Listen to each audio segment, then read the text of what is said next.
Welcome, and thank you for choosing to embark on this journey with me.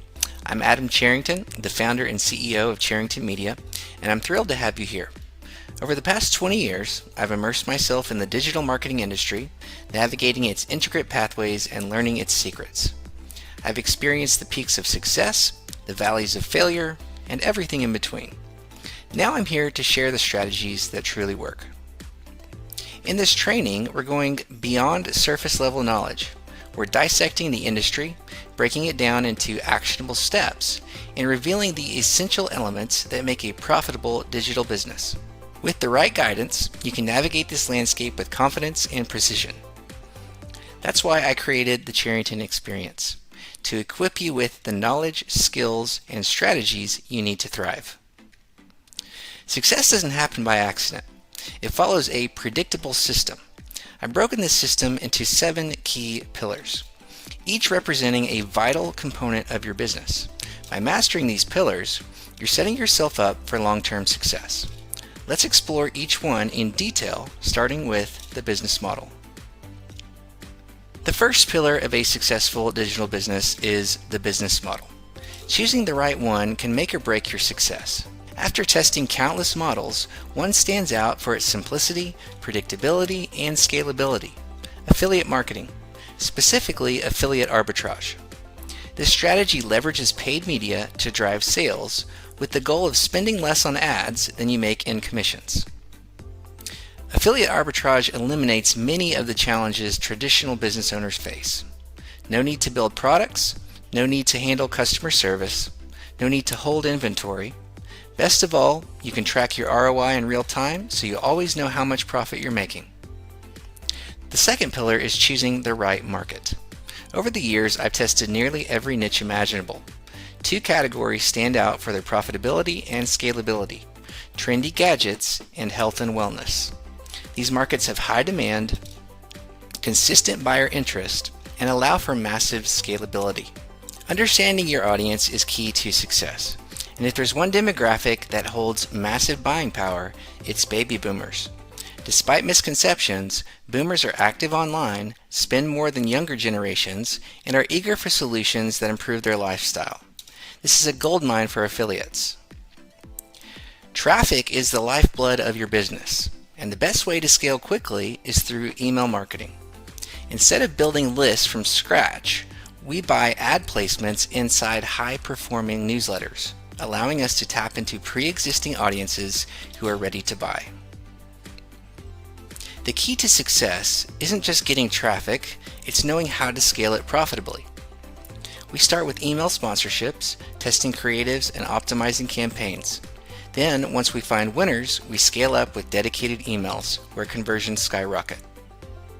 In such a competitive space, having an edge is essential. That's why we provide our mentees with exclusive tools and automation, from the TCE concierge, who handles the technical work for you, to our proprietary Charrington Media software suite, designed for scaling profits faster than ever before. No strategy tool or mentor will help if you don't commit. The final pillar is the commitment: staying consistent, testing, refining, and scaling. If you stay the course and take action, success is inevitable. Now that we've gone through all 7 pillars, the next step is putting them into action. Review the materials, start applying what you've learned, and most importantly, get involved in our TCE community and weekly coaching calls. This is where true transformation happens. For a more comprehensive look into each of these 7 pillars, you can read the full lesson below this video.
putting them into action. Review the materials, start applying what you've learned, and most importantly, get involved in our TCE community and weekly coaching calls. This is where true transformation happens. For a more comprehensive look into each of these 7 pillars, you can read the full lesson below this video.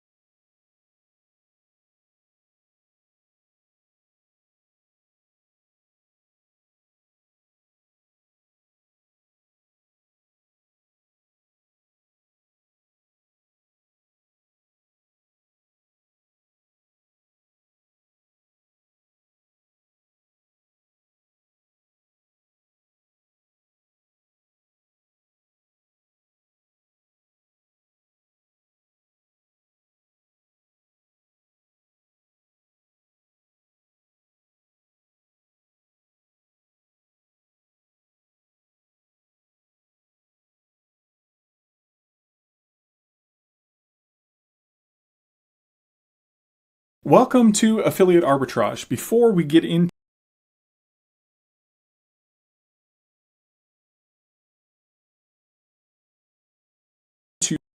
the click here, do this, do that, I want to step back and give you an overview of how this whole thing works.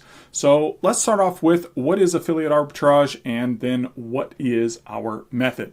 In general, affiliate arbitrage will look something like this. You have a traffic source where you run ads, you send clicks from those ads over to some landing page that you control, and then you send clicks from that landing page over to some sort of sales mechanism that the offer owner controls. And when someone makes a purchase from that sales mechanism on the offer owner pays you out commissions. Your arbitrage is the spread, the difference between what your ads cost you to run and what you make in affiliate commissions. So commissions dollars minus ad spend dollars equals your profit, and that's arbitrage. Arbitrage is essentially the gap, the spread between what you spend and what you make. And so this is in general what affiliate arbitrage looks like. Now, how is our method special? Well, we have a couple of different networks that you could run, but in general, they look something like this. We have some various traffic sources that are somewhat unique to us, email newsletters, some display news networks and other display type of advertising networks that you would place some sort of ad banners in, send those over to an advertorial or some other landing page, and then on to an e-commerce page. This is how our Media Mavens network would work, and we put these display banners in newsletters and on display networks. We send clicks over to an advertorial, and this is an ad that is somewhat disguised as an editorial piece, a news piece, so it's called an advertorial. So it's kind of the scrunching of those two words, ad and editorial, into advertorial, and we send clicks from that advertorial over to some sort of e-com product page, and when someone buys that device, you make commissions. Now, the other network that you could run on is ClickBank, and it looks very similar. Once again, the traffic sources are the same. The type of ads that we would run, these display ads or possibly native advertising within these networks, we would run those clicks over to another landing page. This one is typically called a jump page or a bridge page. It's very brief. It's not an entire story. And then you send clicks from that jump page or bridge page generally over to a VSL. And that's a video sales letter page where there will be a video that does the selling of the product. And when the person clicks on the add to cart and then purchases the product at the end of that VSL, you make commissions. And so this is affiliate arbitrage, and this is how it works for the two networks that we are currently set up on. If you are just starting off, getting your feet wet, new to this marketing world, you may want to start with Media Mavens. It may be a little lighter lift, as we do give you a proven advertorial to start with. And if you go with the ClickBank route, you will need to come up with your landing pages that sit in the middle here to start. Also, another advantage of Media Mavens is it is our internal affiliate network, and we are able to pay out flat CPA with no clawbacks, chargebacks, refunds against you. ClickBank will take money back from your commissions. If someone refunds or chargebacks, they will claw back those commissions out of your account, and they are a revenue share, not a CPA. So you share in the upside, but you also share in the downside on any refunds and chargebacks in ClickBank. Plus, everyone has access to the ClickBank affiliate network, and only those within this program have access to the Media Mavens network. So you may want to start there. But this is how our process will work.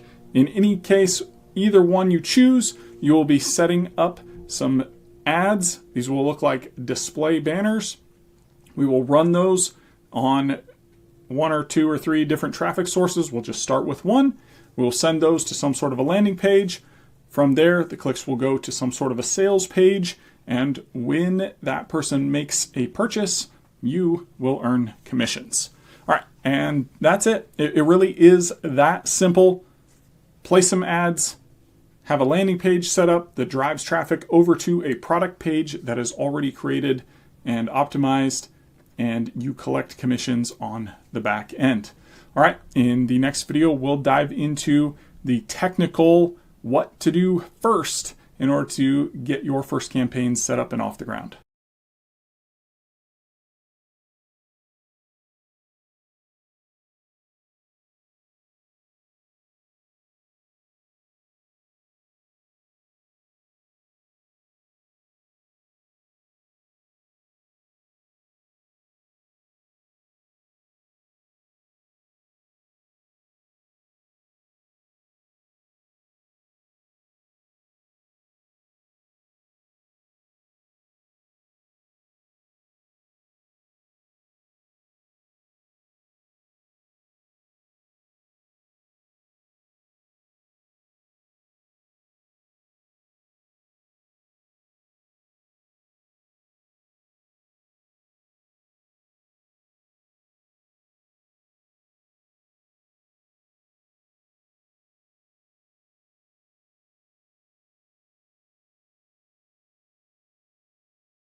Okay, in the last video, I gave you an overview of the affiliate arbitrage process and what that looks like in general, as well as what our method for affiliate arbitrage looks like specifically.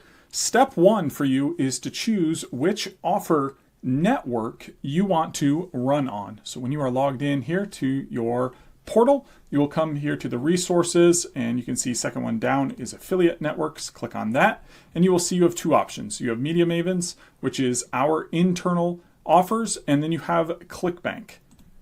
And ClickBank is a solid affiliate network that has been around for a very, very long time. They are a third party. We are not affiliated with them in any way. However, it is a very solid affiliate network that has been paying out commissions to affiliates for many, many years. They're a well-established, well-known player, and if you've been in affiliate marketing for any amount of time, you know about ClickBank. Should you choose to go with ClickBank, you can click the register. And if you're already registered on ClickBank, then you can log in. ClickBank has a front page that looks something like this. Their marketplace looks like this, and this is where you will be able to find offers in many different niches. Typically will run in health, and these are going to be sort by gravity, high to low, typically. In the next video, I will show you how to choose an offer on ClickBank. But for now, just know this is what ClickBank looks like, and these are the types of offers that you can run here. In Media Mavens, which is our internal network, you have a Learn About Media Mavens button. If you click that, it will take you over to our Media Mavens page. You can watch this video to learn more about Media Mavens, see some of the perks. Here you have a login button. In a later video, I'll show you exactly how to set up your Media Mavens account for the first time and how to log in. If you scroll down here, you'll see all the Media Mavens offers. You can click here to expand these, and you'll see a number of different offers under these categories. These are constantly being added to and possibly removed, but mostly just added to. So these offers will be changing. The list will be changing. Potentially the categories will be added to as well. And then on any of these, you can see the card under here. So if you click on, let's say, a beauty one, and you click on view offer here, it's going to take you down to the offer card for this product. In this case, Heat Haven. I've already set up my affiliate account, so I already have my URL here, but this is where you'd be able to grab your affiliate link for any of the products in Media Mavens. But this is where you would look through Media Mavens offers and choose whether you wanted to run on Media Mavens or whether you wanted to run on ClickBank. But again, to get to the affiliate networks, hover over resources. It is the second tab here, and that will take you to the choices here for either Media Mavens or for ClickBank. And you can choose which network you wish to run on.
In this video, I'm going to show you how to log into Media Mavens for the first time and get your account all set up so that you can find and promote your offers. If you go to Resources, the second tab down is Affiliate Networks, click on that and it will open up your affiliate networks. Then you'll see Media Mavens here. Click on this green Learn About Media Mavens and now you will be here.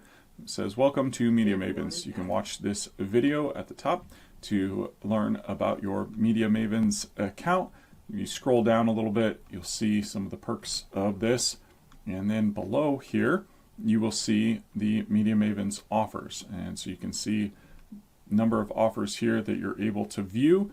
And we have the commissions, so this is the list. If you click on any of these, it will take you down to the offer down here. Now, going back up to the top, we scrolled past it, but at the bottom of this Media Mavens perks list is a big green login button. So you want to click that to go to Media Mavens. And once that opens up, fill in your first name, last name, email, time zone, and language. Any cookies here, of course, accept the cookies. And then next. On this next page, enter your address, click next. Additional information, this is completely optional. You do not need to put anything in here. You can simply click finish. And now you will be into your Media Mavens portal. You will not have to complete that process again. Once you've done that first onboarding process, once your first login, the next time you click this login button, it will take you directly to the main dashboard here, as you can see. And in the next video, I'll show you where to find your offers and links.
In this video, I'm going to show you how to find and choose a Media Maven's offer to promote. As previously mentioned, if you hover over resources, then come down to the second affiliate networks here, you'll see Media Mavens. Click learn more about Media Mavens, big green button. It will take you to the Media Mavens overview page. Here you have a video where you can learn more.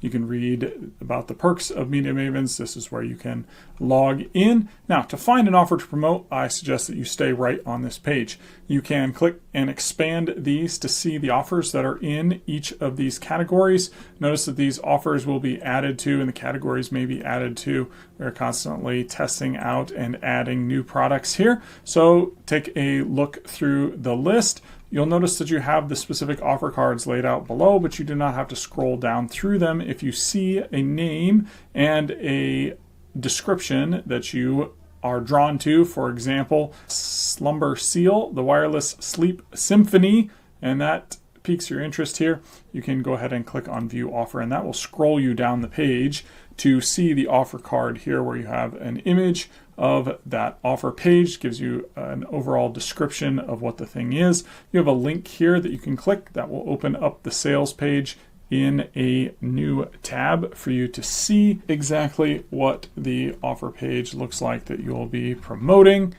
And you can see the affiliate commission. You can see how much it costs for the consumer to purchase one of these items, and you can grab your affiliate link right here as long as you have logged in and set up your Media Mavens account the first time. You will have a valid affiliate link under any of these. If you want to go back to the top, you can click this little arrow and that will handily take you right back up to the top, and then you can come in and look at any others of these products that you wish to. So do pay attention. Notice the commission varies on these products. The price of the products varies quite a bit.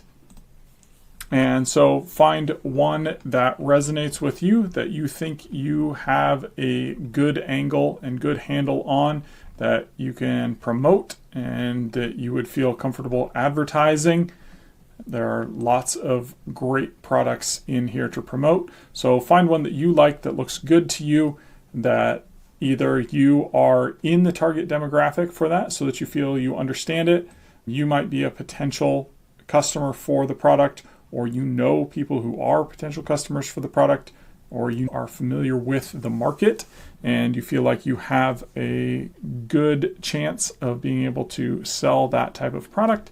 Choose that product. There are many, many great options to choose from. And in the next video, I will show you how to find your affiliate links for a Media Mavens offer.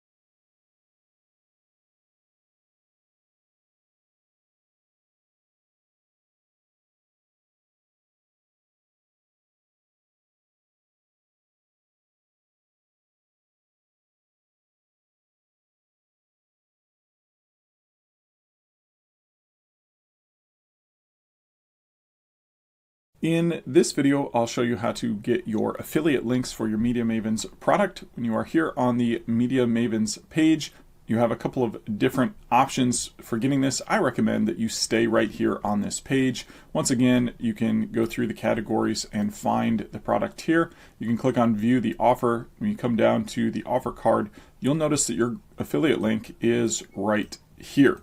And notice that the affiliate code here is on the end. These letters and numbers on the end here are what match this to your account and give you credit for the purchase. So you can get this right here, right on this page without leaving.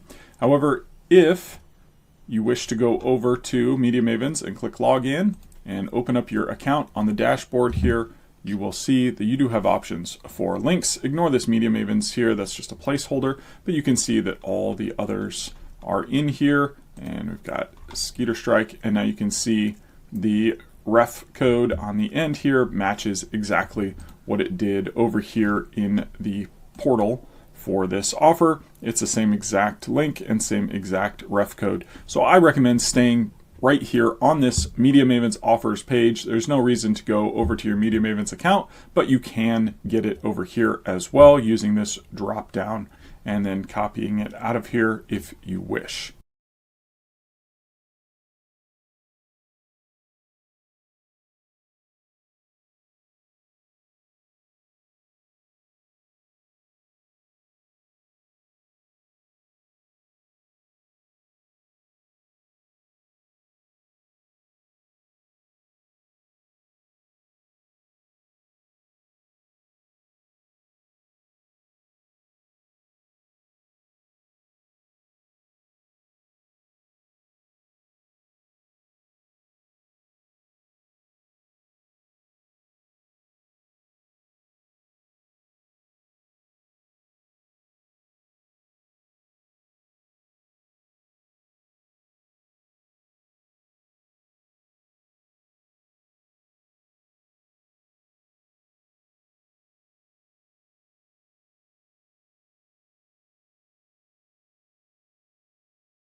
In this video, we're going to talk about how to find and select a top offer on ClickBank to promote.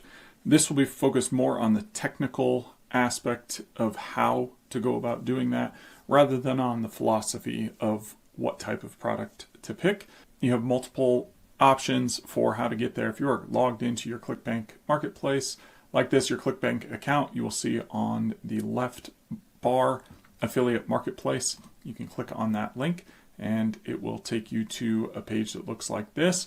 Probably going to want to click on top offers here or top offers here. Now, I am not certain why, but for some reason, these seem to open up different sets of top offer. This link opens up this set with Midolin at the top. You can see then Prime Biome, then Prostavive. And if I go back and I click on this one, you can see that Midolin is not at the top, but instead Prime Biome is listed at the top, then Aquasculpt, then Prostavive, Sumatra, Slim Belly.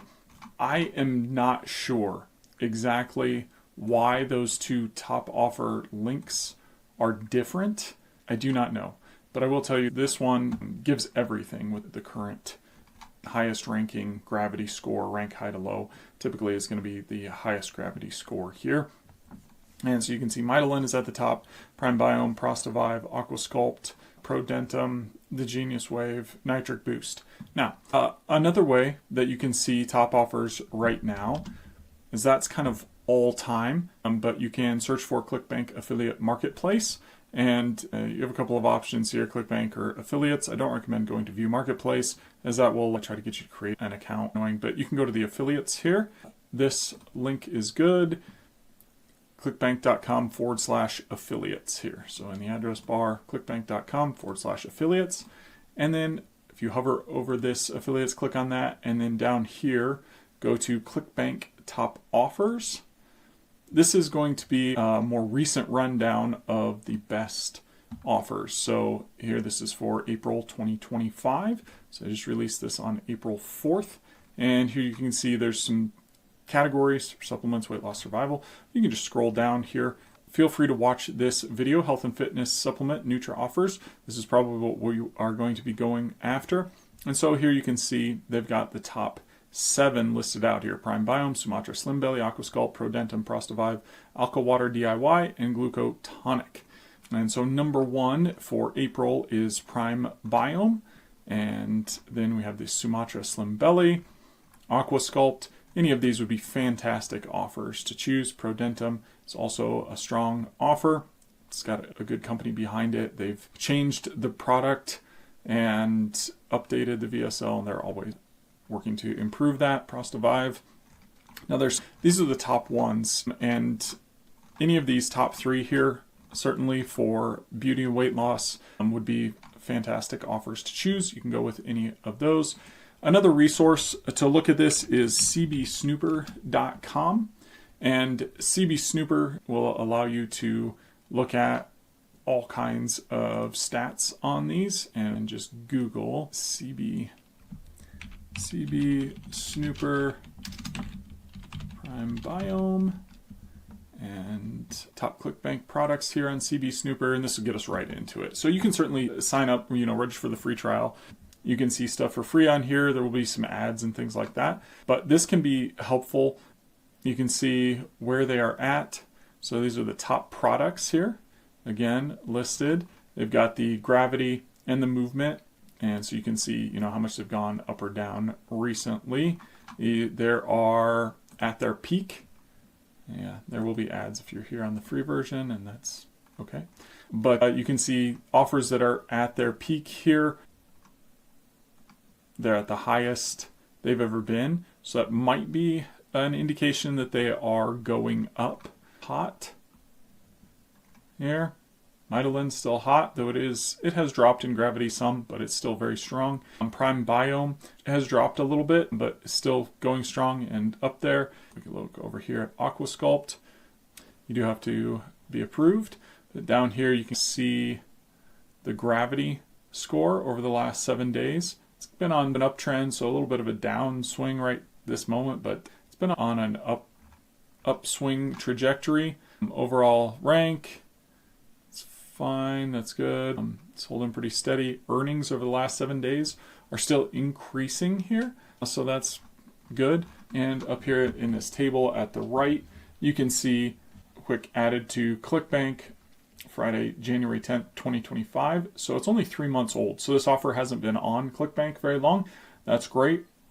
The gravity is 117, which is good. Highest gravity was 118, so it's not very far off of its highest gravity. So even though it's gone down to 1.55 on the gravity here, I wouldn't be concerned with that. So just some quick stats to be able to look at and see where it's at. It's a relatively new offer. It's moved up the rankings. It's doing well. Multiple places. You can see it's listed here as one of the top 3 here, a newish offer. We could do the same thing looking at Prime Biome and Sumatra Slim Belly Tonic. Once you've started to narrow in on an offer, let's say you like the initial look of this Prime Biome, you can check out the affiliate page here by clicking here on this link. I've opened it in a new tab just so I don't lose that other one. Take a look through the affiliate resources here. You can of course get your hop link, check out the VSL here, look at what they say about their product, check out their traffic restrictions, make sure that you will be abiding by all terms of the product, that type of thing. That CB Snooper also usually has a link to the affiliate tools here. And open that up, and it usually takes you to the exact same place here. Yeah. Same affiliate resources page, just a couple of different ways to get to it. And then you take a look through and just make sure that it is the product that you would like to promote. That's how you find and choose an offer on ClickBank.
Now that you've selected your offer, we're going to go into the next step of our setup. I'm going to use Skeeter Strike here as an example. This is not a recommendation for you to run Skeeter Strike. This is not me saying, oh, you should run Skeeter Strike. In fact, out of the list of products, Skeeter Strike is probably one of my least favorite, but I needed to choose one to use as an example, and so I'm using Skeeter Strike as an example. That doesn't mean Skeeter Strike is a good or a bad product to promote. It simply is the one that I chose for this example. Please choose one that makes sense to you, and keep in mind some of these products are seasonal. There aren't a lot of mosquitoes in the wintertime, and so running a Skeeter Strike campaign during the winter probably doesn't make a lot of sense. Do your own research, go through the products, make your own selection based on your gut and your life experience and what you think would sell well. I'm going to use Skeeter Strike. If we go back and look at our setup, notice that we've got our e-commerce product page. This is the end of our funnel. This is where the sales transaction happens and we make money. So this is the last step in the funnel. And what we do is we build this funnel back to front. All right. A funnel is simply a set of steps that a customer would go through online in order to make a purchase or take another desired action. In this case, purchasing this is the very last step. And so they land on this e-commerce product page. That is not in your control. Our job is now to make a landing page that connects with this sales mechanism. So we need the messaging to be congruent, and we need to direct people to the product page in such a way that they are primed and ready to purchase. We will do that with our landing page. So we move one step backwards in the funnel so that we can keep our congruity between the ecom project page, our sales mechanism, and our advertorial, our landing page, which could also be called a pre-sales mechanism, in that it performs the functions of pre-sales, warming up and pre-framing the offer for the customer. So we will set up our advertorial next, and for that we will go into Flexi and get our advertorial all set up. You'll need to configure the basic settings of your Flexi account first, and then we'll work on getting the specific page and advertorial set up.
In this video, I'm going to show you how to clone the template website in Flexi so that you can set up your landing pages in your own website. First, when you log into your Flexi account on the left, you will locate Sites. On the left-hand navigation, click on that. And then up here, it'll automatically default to Funnels. You want to click on Websites next to it. Then in Websites, you may see a couple of folders here, Cutting Edge and the Consumer Watchdog. If you're running gadgets, you might want to set up on the Cutting Edge. If you're running more of health products, weight loss, beauty, pain, something like that, a supplement, we're going to want to do the Consumer Watchdog. Click into this folder. Here you may see multiple versions, you may see only one. It just depends on when your account was created. You want to just find the latest, and notice that they say copy me, so we're going to take the Consumer Watchdog 2.40, copy me. We're going to click on the three dots on the right hand side here, and we are going to click clone. Then you are going to name this, so my name live website. Now, it doesn't matter what you name it, right? And obviously this would probably be your name would be a great idea, okay? Instead of my name, your actual name, and then label it so that you know this is the one that you're going to run your campaigns out of. So you're going to run them out of this website, and then hit confirm, and it will work on cloning this website for you. And notice here, you're going to see it's up to 2 pages. You get a notification at the top says cloning in progress. If you refresh this, you'll see this number increase. And here you can see it's up to 19 pages now. It'll get all the way up to the 34 pages that are in this initial template. So you just wait for that, and when it finishes, you'll be ready to get in there and start setting up your landing pages. So that's how you clone a template website in order to create the website out of which you will run your live landing pages for your campaigns. In the next video, I will show you how to add and attach a subdomain to your website for your landing pages.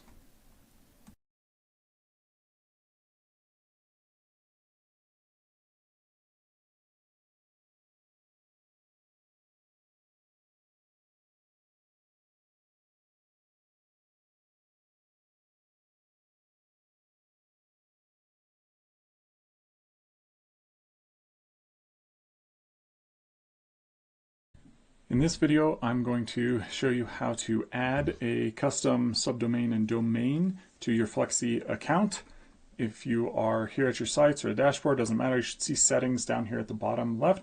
Click on settings, and then if you need to scroll down, you can scroll down until you see domains. Click on domains. Once you are in here, if you have not set up any domains, you will see no domain found. You want to click on connect domain. All right, we want to connect domain to a funnel website right here. This website is what we want, so we're going to go connect here. We're going to put in a domain. And so if you are running health stuff on a consumer watchdog, then we want to use a consumer watchdog domain. If you're running gadget stuff on the cutting edge, then we'll use a cutting edge domain. If you are running something else or on some other template and we have a different website brand and name, we'll have a new domain for that as well. That'll be updated in the training, but for now, most of us are probably running on the consumer watchdog. Now, you want to put in a unique something for your subdomain. So this is your subdomain.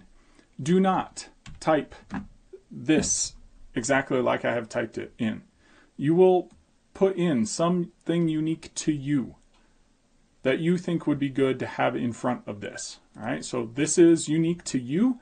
You want it to be different from everyone else. It'll keep your pages straight, keep your tracking straight, all of those type of things. So do not write in your subdomain. This is for an example. Example, your subdomain. So whatever name you're going to choose for your subdomain, .consumerwatchdog.io. All right. This part should be exactly as it appears. consumerwatchdog.io. All right. Your subdomain part is the unique part to you. That's what you choose. So come up with something here. Your subdomain .consumerwatchdog.io. All right. And once you enter that, you click continue. And here you'll see this. Don't click this continue button. I know that's appealing. Instead, come here to add record manually. Click on this boring little gray link that says add record manually. And then simply click on this verify records. You don't need to do anything here other than click verify records, and it will work on adding your domain and subdomain and verifying the records. And there's really nothing else that you need to do. It will do this for you. And you can just wait until this finishes. And once it does, it will disappear. And then you can connect this to a website here. So we can choose on website and then click here. And this was your name live website run campaigns here. We named it so we would recognize it. We're going to connect it here. It's our consumer watchdog website. And so now we know this doesn't matter too much, but this is a home page. So I'm just going to choose the home page for the default name. Doesn't really matter. Then click proceed to finish.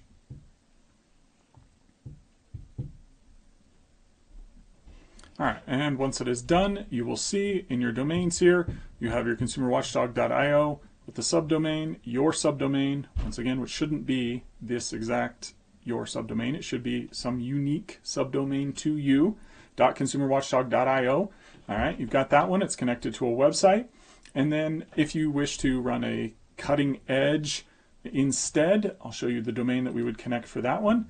Again, we're going to connect it for this. And domain, once again, your subdomain. This does not have to be the same as the consumer watchdog subdomain, just some unique subdomain to you.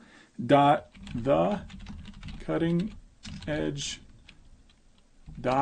today. Okay. So again, your subdomain right here. This is the unique part to you. This is the part that you will always enter only if you are setting up a website on the cutting edge template. If you were setting up the website on the consumer watchdog, that was in the first part of the video, use the consumer watchdog URL. If you are running gadgets and you are running on the cutting edge template, then you will use this cutting edge URL. If we have another template rolled out, there may be a new domain for that. You would use that domain and some unique subdomain to you. Does not really matter what this is, it just needs to be something that is unique to you. So do not type in, please, YOURSUBDOMAIN. Something else. Use something unique to you. Once again, process is the same. Continue, just verify this is the subdomain you want, and click this boring gray link, and click Verify Records, and wait up to 30 seconds to make sure that it verifies the records. It is the same process for adding any of the domains that we have available for the templates. Right now we have a cutting edge template, and you can add any subdomain onto .thecuttingedge.today, and you can add for the Consumer Watchdog template any subdomain onto consumerwatchdog.io. In this case, I didn't set up a website for the cutting edge, just showed you how to add that, so I'm just going to proceed to finish. You can also add this from within the websites itself, so you can see it's just not connected, and that's fine because we are running on the Consumer Watchdog in this account for health offers. Okay, that ends the video on how to add a domain with a subdomain to your Flexi account. In the next video, I will cover how to connect the domain to your website if you've already added the domain, and like this, you have a Cutting Edge Today domain added, but it's not connected to any websites or products. I will show you how to do that from within the website settings. This ends this video on adding domains to your Flexi account.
In this video, I'm going to show you how to connect your custom domain with your subdomain to a live website, your live website where you will be testing your landing pages. And this is only if you did not do it in the step where we had the setup, adding the domain into the account, and then we could choose to associate it with a website.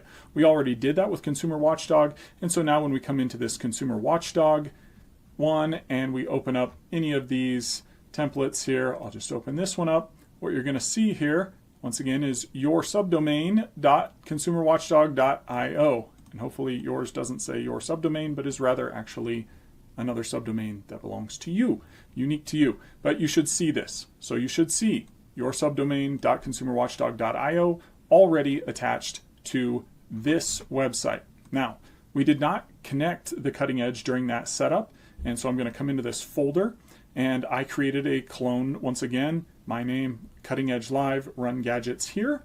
I'm going to click on these three little dots over here and click on Edit at the top. And then in this line of menu, we're going to click on Settings. And then top right here where it says Domain, and this drop down says please select a domain. Pull the drop down, and this is the Cutting Edge website, so we're going to choose our subdomain.thecuttingedge.today URL, this domain that we added with our subdomain, and I'm going to scroll down and click Save. And now what we should see is once again that we have our subdomain in the address bar up here, your subdomain.thecuttingedge.today. All right, that's what you should be looking for there.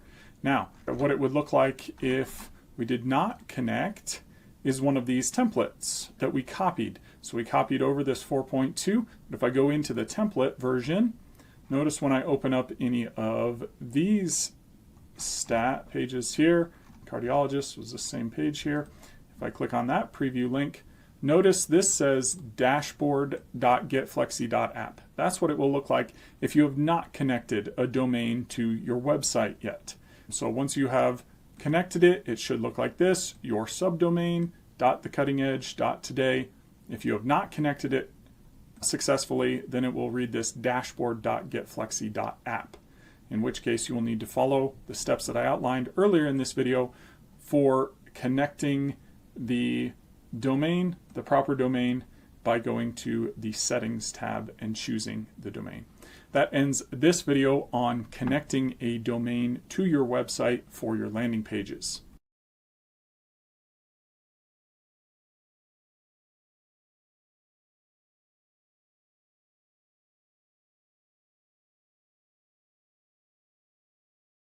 In this video, I'm going to show you how to clone a page from one website into any other website in your account. So this might be because when you created your live website to run, you created it with one of the earlier versions, like a 4.0, and now we've gone on to a 4.2 version, and there's a new template in there that you would like to use for one of the pages. I will show you how to get that, or perhaps you spent a lot of time customizing yours in Cutting Edge, and now you realize, actually, this is a supplement in a health space product, and I should probably transition over to Consumer Watchdog, but I don't want to have to rebuild this page entirely. You can just clone the page from one website over into another. So here I'm in this template, Cutting Edge 4.2. Let's say that you spent a lot of time updating this page right here, and you really worked on your landing page, and now it's in the Cutting Edge, and it should really be over in the Consumer Watchdog. Do not panic. You can move it over to your Consumer Watchdog and then just change out the branding by doing this. You can clone this one, and then over here on the right where it says please select location, instead of in this website, we're just going to put the clone into our other one here, and we're going to do right into the live run campaigns here, and I didn't name it Consumer Watchdog, but this is the Consumer Watchdog live website, run campaigns here. I'm going to click that on that one where Consumer Watchdog is, and now I'm just going to add that page to the selected website. So again, it could be because we rolled out some new templates and then you would like to use them. You do not need to create a whole brand new website, do another clone of the whole website. You can just take the page that you wish to clone out. And now, if I go out here to this, we can push the back or the websites here. Back out to the websites. That was in a Cutting Edge 4.2. Now in here in the Consumer Watchdog, in my live website run campaigns here, I can click into here, and I should see at the very bottom this new one right here. And you'll notice that it doesn't have the Consumer Watchdog branding on it. and you're going to want to get that in there. But now you don't have to recreate the entire page, and you can see it's now in the correct subdomain consumerwatchdog.io domain. So it's been pulled over here and cloned into this website, and we would just want to make sure that we go get the branding like off of this one with the Consumer Watchdog logo and that type of thing, and put it here on this page. And so we would just edit that page and make sure that we get the logo image onto the top of that page so that it matches the Consumer Watchdog. And now our domain matches, and just make sure that there's no other things that are off about it in the footer. But that is it. So that is how you clone a page from one website into any other website. You could do the same going the other way. So once again, let's show this from Consumer Watchdog. Let's say that there's a brand new template that's been rolled out in the 2.4 and it's not in your live website. And you say, ooh, I would like this Java bird. We'll clone this, select my location. This should automatically just go to the one account for you. And then choose your live website. Run the campaign here. All right, should actually be your name. And this is your Consumer Watchdog live website, and add the page to that website. That is all there is to it. Your page will now automatically be added to your actual live campaign website with your custom URL and everything on there, your subdomain, and the consumerwatchdog.io domain on that page. All right, that's how you clone one Flexi page onto any other website within your account.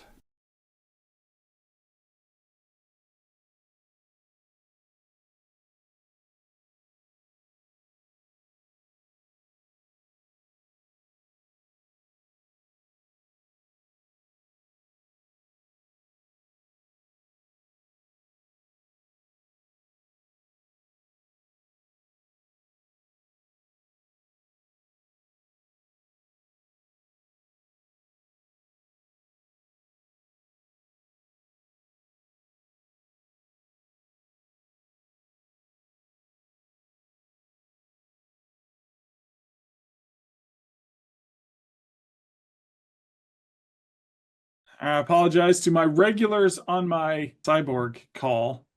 You're going to get a little bit of a repeat, but I have expanded the training. We're going to look at a concept today called copy blocks. So for about the next 20 minutes, this is a little bit of a deal we're going to go through. Those of you that did see this on my Cyborg call, was this helpful? A helpful concept? Do you like this? Absolutely. Yes, highly. I thought it was very helpful. I'm still using it right now. Yeah, I've been using it too. Nice. Okay. Fantastic. All right. So this is a little bit of an academic exercise, and the model taps out at a certain point for sure. When it comes to headlines, I find this is highly applicable. Leads, and it can be a useful tool for looking at longer pieces of copy, but it isn't a complete system in and of itself, but it is a fun way to look at copy that I think can be helpful. This idea and the name of it, copy blocks, is not mine. This is actually from a terrific copywriter named Luke Eha, and he coined this phrase, and he talks about this as like writing with and using Lego blocks to assemble copy. So that's his. And this is actually his headline. So this is a pretty strong headline. Nine-figure copywriter reveals new wildcard copywriter method that allows struggling freelancers to land high-paying clients and make 10K plus a month without cold outreach, Upwork or job boards. All right, so if you were on my Cyborg call, maybe limit your participation to those until those who were not there I've run out of answers, but what are some elements that you see here that make this a strong headline?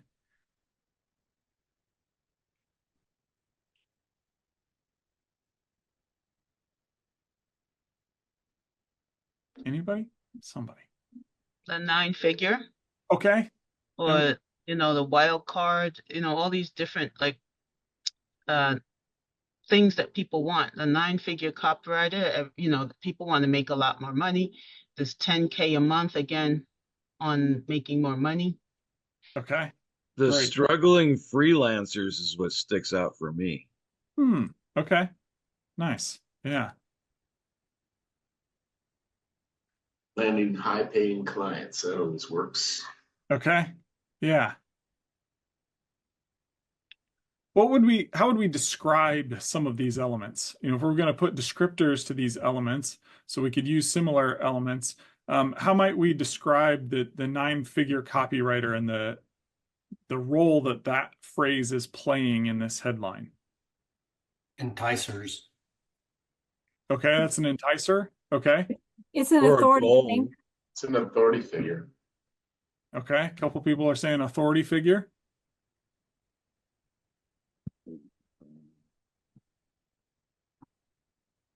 Sure. Yeah. So I think this is definitely in this case, although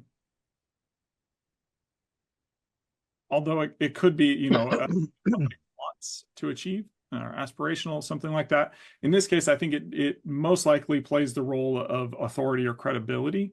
It adds a layer of believability that somebody who is a 9-figure copywriter would be somebody you'd want to pay attention to if you're interested in copywriting type stuff.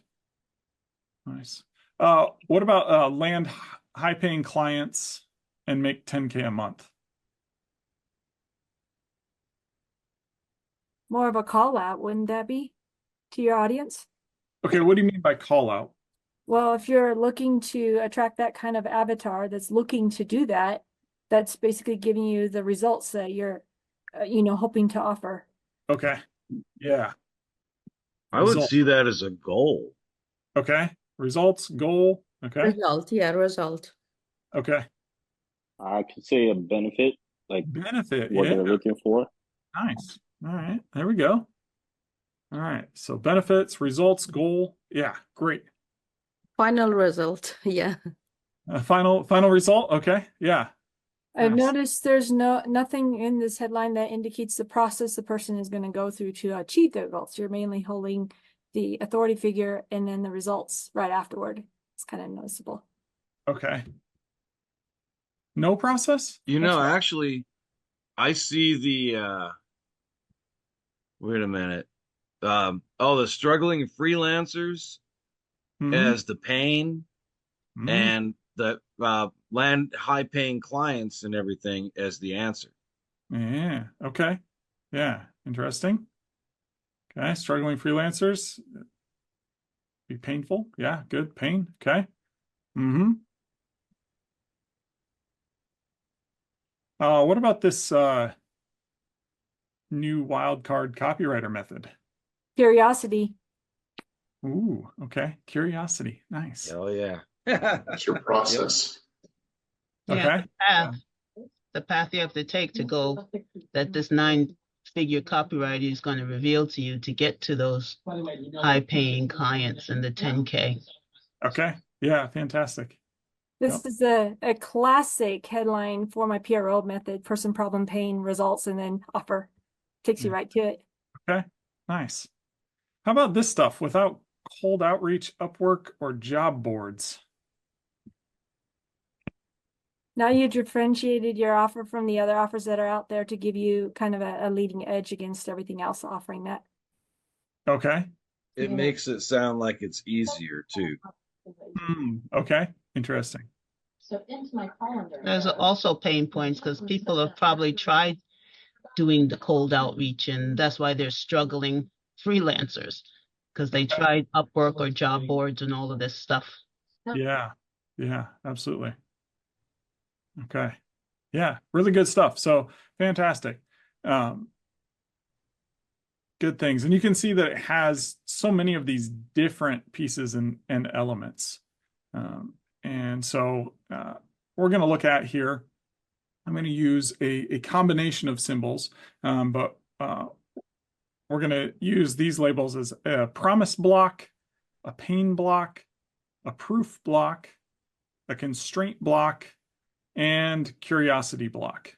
All right. And again, those are Luke's names for these, not mine. However, I did come up with this bracketing convention right here, which I am quite proud of. I spent some time on that. It is quite robust and it works quite well. And so this is a format that will work within plain text documents, these docs. It'll work if you're working with ChatGPT or Claude or something like that. And they're very easy to remove from a document. You could search and replace those completely. Plus, they have this added benefit right here where it looks like there's additional space there, but it's not. This is a bracket. And so there's not additional space there before the P. It's just this one character. And so it helps to separate things. We're going to use these to block these off. And so in our sample headline, see if I can get all of those and the headline here. The headline that we looked at, the 9-figure copywriter, that would be a proof block. They're going to reveal this new wildcard copywriter method, which is indeed a curiosity block. That was thrown out there. That was a curiosity that allows struggling freelancers. So pain, somebody nailed that one as well. And then promise block here, which we definitely nailed. It encompasses that idea of a result, a goal, a benefit, that type of thing. So definitely a promise there, a solution, those type of things. And then this, without cold outreach, sorry, I keep saying outreach, and I don't know why. Might be because my 4-year-old had me up till 2:30 in the morning and then got up extremely early this morning again.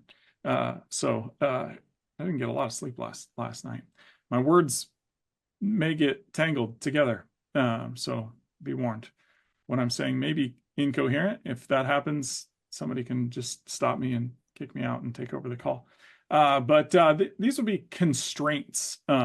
So these are constraints. Constraints can come in many forms and fashions. You might have an identity constraint. You might have a resource constraint. You might have belief constraints, these type of things. And basically those would come out of or might be the objections to this. It won't work for me because, or I don't want to do that because I don't want to have to do this or that.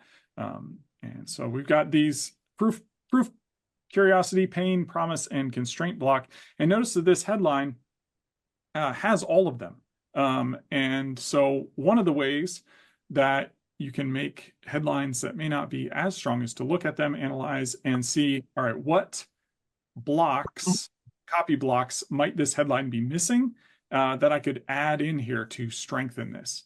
And so it's not that you always have to have every single type of copy block in a headline in order to have a strong headline, but this can be one way to strengthen a weak headline, is to simply look at, all right, what am I missing for copy blocks and where can I add that in or bolster, make these stronger.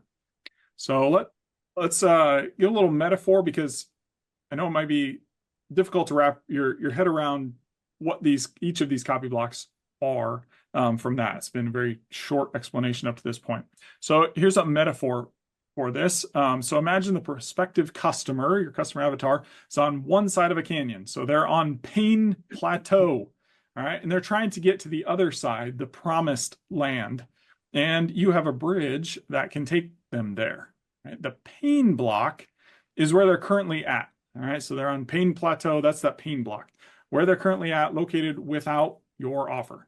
They're experiencing the pain of where they're at, in quotes there, because it's either physically, psychologically, emotionally, metaphorically, where they're at with their desired result. All right, so these are the primary complaints, secondary complaints, tertiary complaints around their pressing problem. All right, so all the things that they are not enjoying about their life because of this problem. The promise block, okay, that's the promised land. That's where they are going. And I'm going to turn off Grammarly because it's going to be annoying here. Promise block describes where they're going, where they want to go. This is their desired end result. This is what they want. And the curiosity block is like the bridge that takes the customer avatar to the promised land. All right, so this is often the unique mechanism, a phrase alluding to or hinting at the unique mechanism. It's a phrase that hints at and thus evokes curiosity around the question. And this is a very, very specific question. What is this new thing and how does it get me out of my current pain and to the promise I want? And how is it different from everything else I've tried? All right, so it's a very specific question. It's kind of a long and lengthy question, but it's a very specific question. So curiosity blocks in this case are very, very specific type of curiosity. It's not random curiosity. It is a very specific curiosity around how does this thing take me from my pain to the promise that I want, and how is that different from anything else that I've ever tried?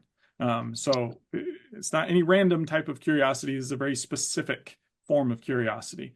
And then the proof block is like the trust that allows them to take that first step out on the bridge. So this is any sort of evidence that makes the promise more believable. That can come in the form of reviews, testimonials, case studies, you name it. So social proof. So anything like that that would bolster the believability, the credibility, evidence for it, that would make this promise more believable, that it's more likely that they could get it as well. That would be considered a proof block. And then the constraints are kind of like this big backpack of stuff, their mental baggage, which they need to take off before they're going to be willing to cross the bridge. All right, they've got this big bag of mental baggage, just constraints, and before they can trust themselves to move out onto that bridge, they need to be convinced to take these off. All right, get rid of those. So these are phrases that address the reasons people feel like they can't or won't be able to experience the promised results. All right, so and they also are sometimes phrases that are dealing with those. So salespeople would call it handling the objections. So a constraint block might look like the objection itself, or it might look like addressing the objection. And so in this case, it's kind of doing the latter, where it's saying without cold outreach, Upwork, or job boards. So it's addressing those constraints. It's saying you don't have to do these things. So if their constraint is time, then a constraint block addressing that might be in only 3 minutes a day. All right, so it's not saying, oh, I don't have time. It's addressing the I don't have time constraint by saying happens in only 3 hours a day. All right, so this is going to be our first exercise here.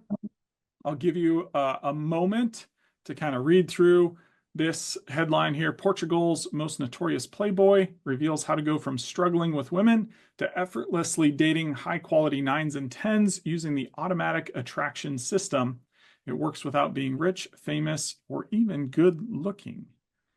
All right, so give you a moment here to go through and see if you can identify. You can do this for yourself at first, and then I'll have people shout out some answers here, so you can be ready.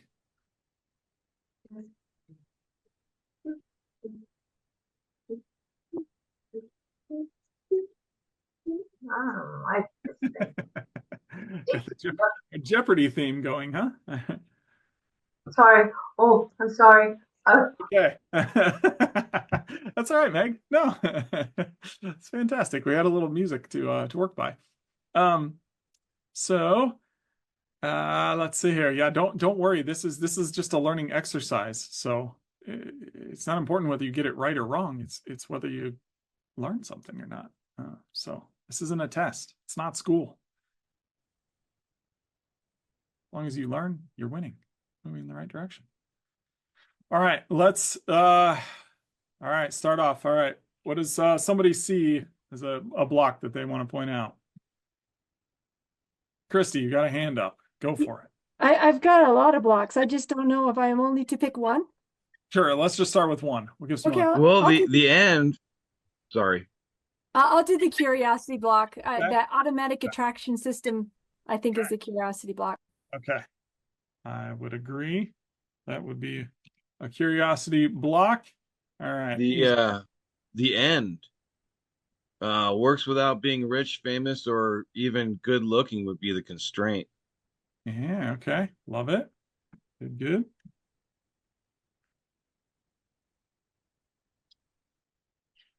What else do we see? Pain block, struggling with women. Okay, a pain block. Let's see here. All right, struggling with women. Yeah, absolutely. Okay. Promise block Okay, promise block. is effortlessly dating high quality 9s and 10s. Yeah, okay. Yeah, effortless dating high quality 9s and 10s. Shout it out there, Mary.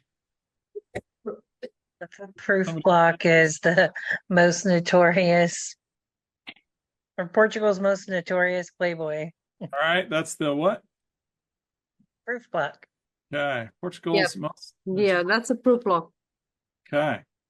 Did we miss anything? What happened to curiosity?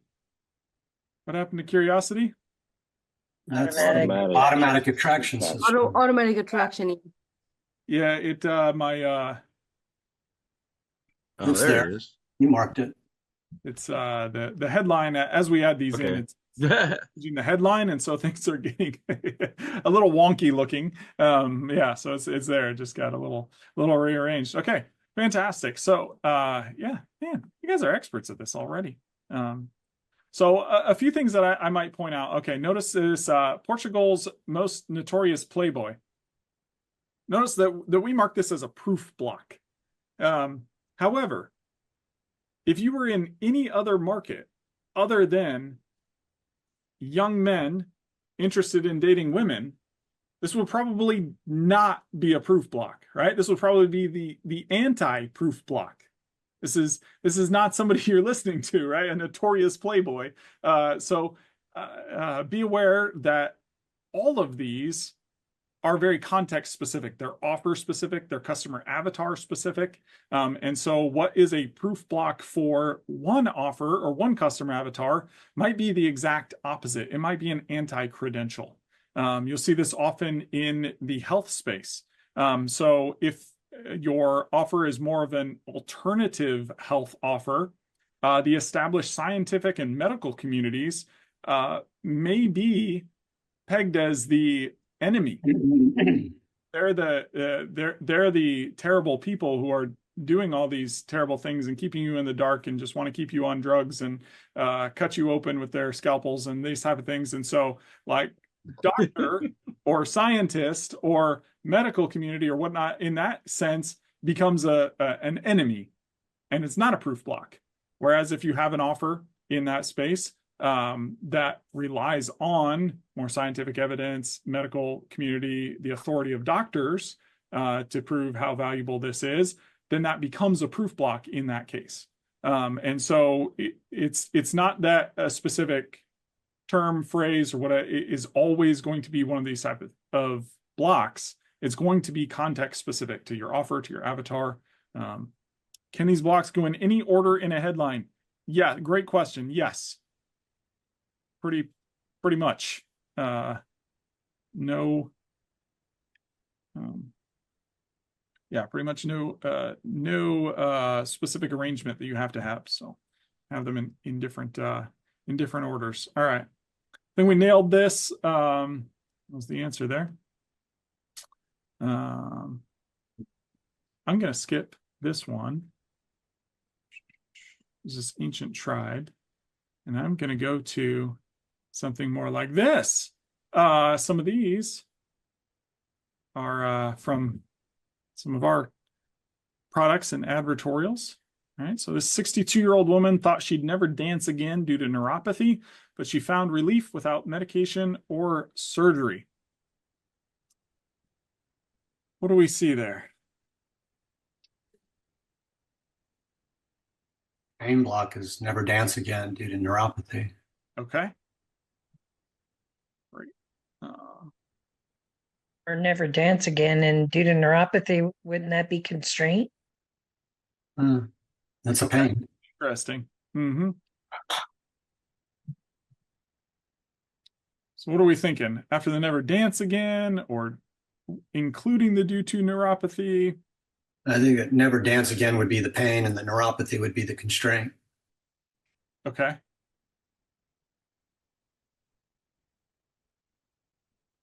Interesting. Okay. That is a constraint.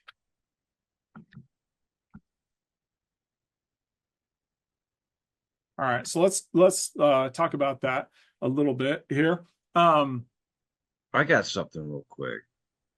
How Okay. come wouldn't the neuropathy be part of the pain itself, and then without medication or surgery be the constraint? Okay, why? Well, the pain is that you have a neuropathy problem. And Why is that? whatever that pain that is. But anyways, Why but your is that? constraint is when well, Why is I mean, I don't mean it never dance again due to neuropathy. I would say the whole thing is the pain. I'm trying to get to why. Oh, well, you never get to dance again. I mean, Yes, I don't so I mean more in this case, why would that be pain instead of constraint? What's specific about this situation that would make that? Well, there's lots of things that would not allow you to dance, so that's just a pain point. But so when you look at what are the different constraints, neuropathy could be one. Maybe she's a paraplegic, could be another. So I think the constraint would be the neuropathy, and the pain would be the never dance again. Okay. Okay. Can I add something? Sure. Go for it. The 62-year-old woman would definitely be the promise block, but the neuropathy goes part and parcel with that, because that, in this context, is what makes her the promise block. In any other context, it would not. Okay, interesting. Okay. Is she the promise block?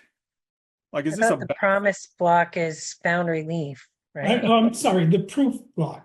Okay. Okay. Excuse me, my Yep. Yeah. No, it's okay. Yep.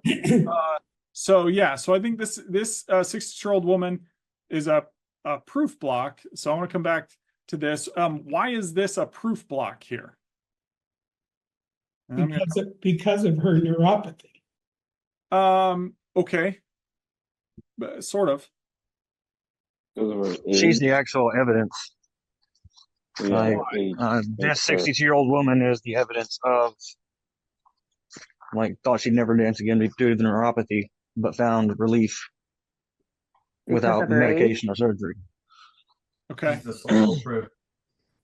What type of person most specifically would find this as a credibility marker?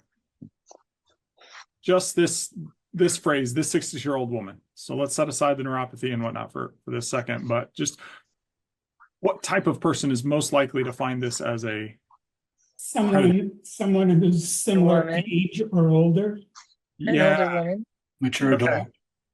Yeah, absolutely. So this is a proof block. It's a credibility marker if this is a woman just like me, right? So if our customer avatar is going, oh, I'm 60 years old and a woman, right? So since our target demographic tends to be mostly senior women, here's another senior woman that got this result. So now that's a proof block. Okay, so that's how it lends credibility, is specifically to someone who is similar to this 62-year-old woman. And the closer that the customer is to that, the stronger this credibility and proof is going to be. So I want to come back to this neuropathy thing, because it could be, given the context, it could either be a constraint or it could be a pain block.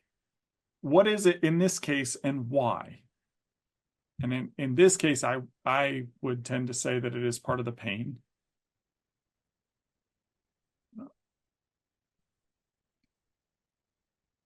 I still feel it's a constraint block because there's lots of reasons people might not be able to dance. Neuropathy is just one particular reason. It could go hand in hand.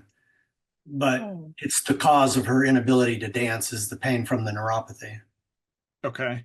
Yeah, that's good. So I think you're thinking, Dan, that the constraint block is without medication or surgery, and the promise block is she found relief, right? These don't have to be binary. You could have more than one. So it's not like, oh, we've used a pain block already, we can't use that somewhere else, or we've used a constraint block, so it couldn't be somewhere else. And sometimes these blocks actually nest within each other. So you might have one type of block nested within another type of block, which could be argued to be the case here. The neuropathy could be considered a constraint block nested within this pain block. Okay. In this case, so there's a little bit of interpretation here, a little artistic license.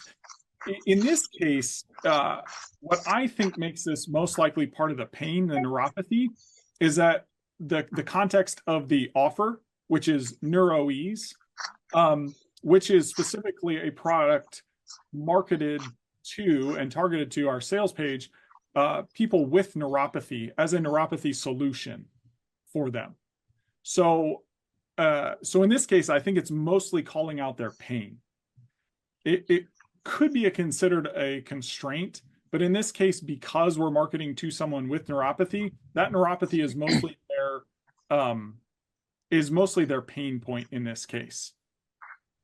And So I actually think the constraint block is the woman thought she'd, so the thought she'd is the constraint. And then the curiosity block is, but she found relief, meaning she went out there and found a solution. She went out there and was curious, well, maybe there's a way I can do this without all this expensive stuff that they're talking about. So like her constraint in the beginning was thought she would never be able to dance again. And then the curiosity, but she found, meaning she went out and found it. Okay. So I repeated myself. Okay.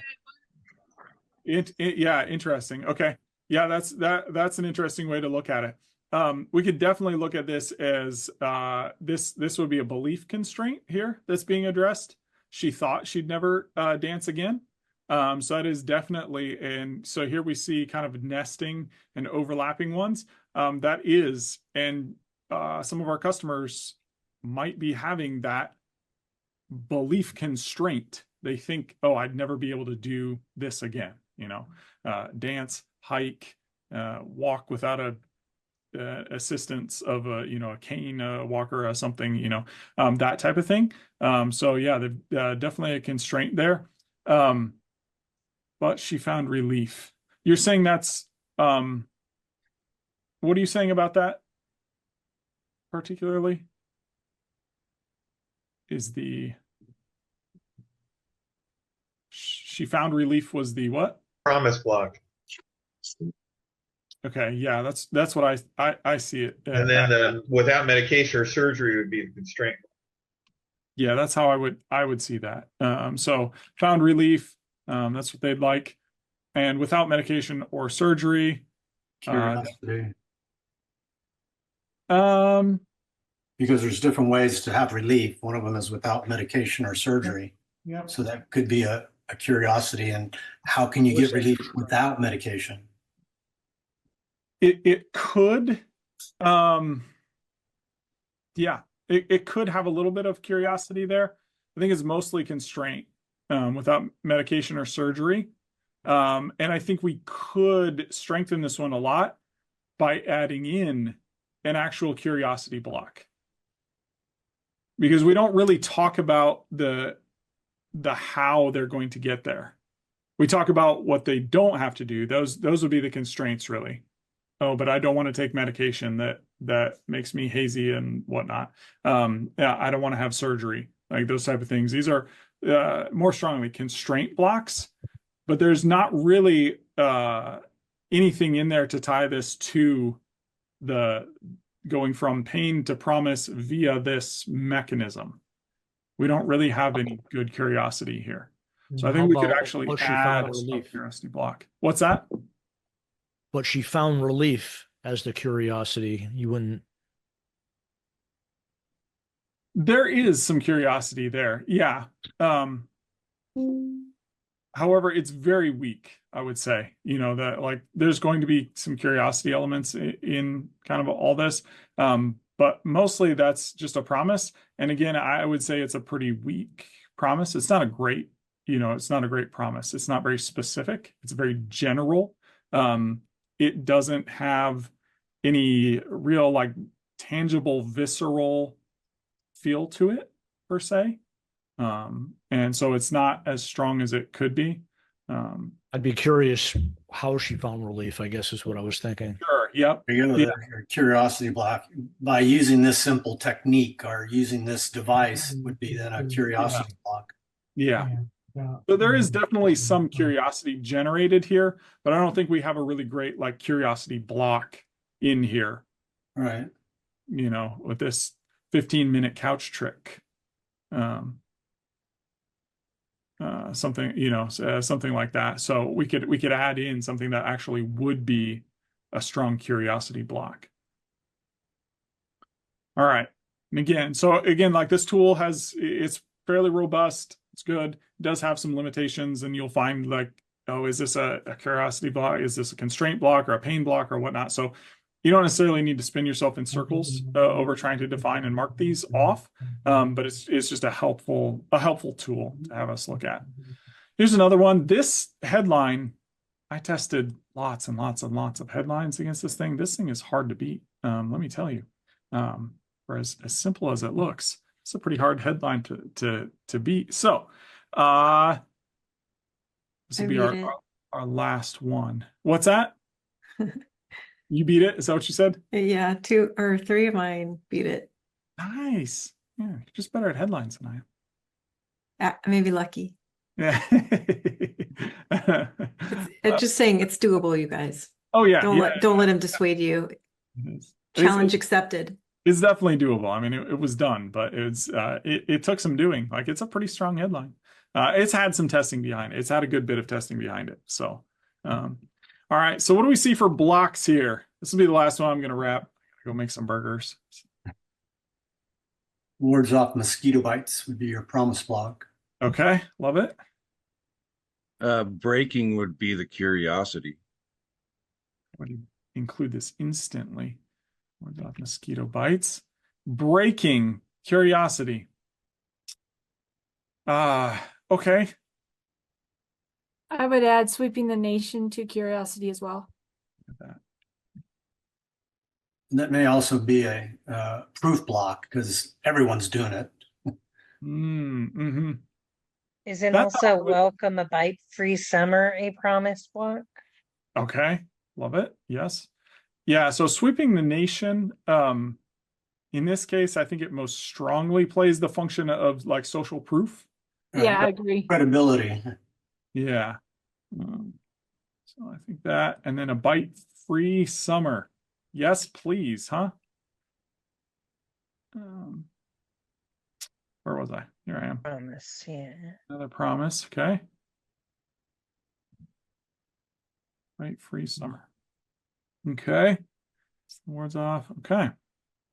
All right, so this might be some curiosity there. I don't know that I would give it that. I probably would not label this a curiosity block because again, high school teacher's device might be. Yeah. Okay. Curiosity. Uh-huh. That's where I would see more curiosity. Is this is kind of the unique mechanism. What is this device from this Texas high school teacher, right? So that's more the curiosity block right there. Is what's this high school teacher's device thing? That's because again, it's many times is the unique mechanism, right? It's the thing that's going to transport me from my pain into the promise that I want. And so in this case, the thing that transports me from mosquito bites, right, is this Texas high school teacher's device is going to instantly ward off mosquito bites and give me a bite-free summer. So that's the how I get this thing. All right. What is conspicuously missing here? Pain block. Pain block. Pain, yeah, there's no pain here. Okay. So we could And definitely constraint. stick a dagger in and twist. That Yeah. was good. Isn't pain kind of nested here in your curiosity? It's instantly warding off mosquito bites. Yeah, it kind of could be. Your It's because the promise of like, which a promise is kind of the opposite, but because this is what they want, I would just hold that as a promise block. Does that make It's sense? missing constraint too. Yeah, and it doesn't have any constraints here. So those would be two ways that you might consider trying to beat this thing is by, okay, what if I add some pain to this? What if I add in some constraints? So do you feel when making copy, you should try to include all 5 of the blocks? Because obviously you've had good luck with that particular headline. So obviously it's not always essential that all 5 blocks are there, but it might be something that improves overall function of the headline is having all the blocks there. Is that? Yeah, for sure. Yep. Yeah. So I would highly recommend it. There are definitely places where you cannot, there's certain types of advertising and things like that where it's just not possible to have a headline that's long enough to contain every single element. That'd be the next thing, because length of the headline could be a limiting factor to be able to include all 5 of the blocks. So sometimes you just want something, short and sweet. Yeah. That draws their attention. Yep, absolutely. Yep. And it can be so here you might see this where we've kind of shortened this down. I think making it concise. So this is a concept I kind of skipped over. I should really, but the velocity of copy, that's how quickly these blocks are coming at people. And so the more kind of filler words or between words or connector words or things that you have in there and sentences and phrases and things like that, the slower the velocity. So these hard-hitting copy blocks get spread out more. That's not always a bad thing. And definitely when you get deeper into your copy, you tend to have a slower velocity, and that's okay. Because you'll have, story, narrative, like these things. So you don't necessarily have to have a velocity that's, but in a headline, in a lead, in your text on a banner, you would like your velocity to be very, very high, where you've got that small window to capture someone's attention. So if it's a video ad, the first few seconds of that video ad, your lead on that, you want to be packing in. So you want the velocity to be very fast, coming at them, hard hitting with all these copy blocks, and not have them spread out too much, because you really got to grab their attention. So you need all the tools at your disposal. You can see here how the copy blocks can be like condensed, and the velocity of the copy just right to what it the smallest it could be. So this ancient tribe achieved effortless weight loss without the help of modern diets or exercise fads. Harvard scientists have tipped the hat to their amazing solution. So if you can't seem to lose those stubborn pounds, pay close attention, because this video is the final weight loss solution you'll need to restore your youthful metabolism in less than 2 weeks. All right, so we've got these different blocks marked off here. Can we shorten that and increase the copy velocity? Sure. And here's one example. Can't lose weight. Harvard scientists shocked that this ancient tribal dragonberry trick reignites a stubborn metabolism practically overnight. All right. And so we can definitely like increase the velocity of that copy, cut out some of the filler. They did modify this. Luke did modify this, to become an ancient tribal dragonberry trick, which is a little bit stronger than just ancient tribe on the curiosity piece. And then we could increase the velocity even more.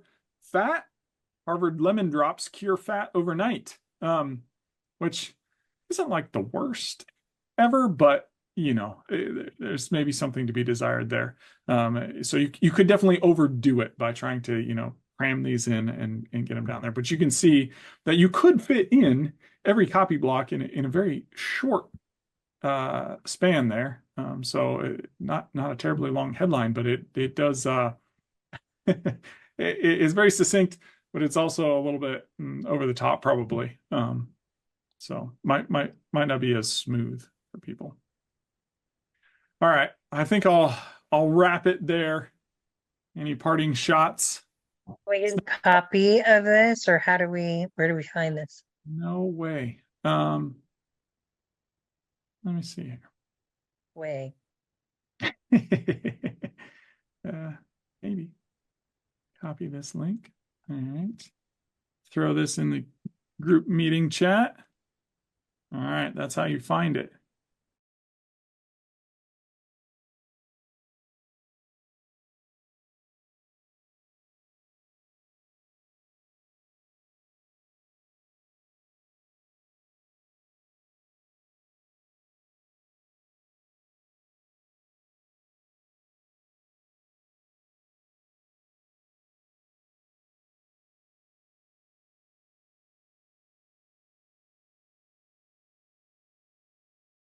All right, let's do some hero shots.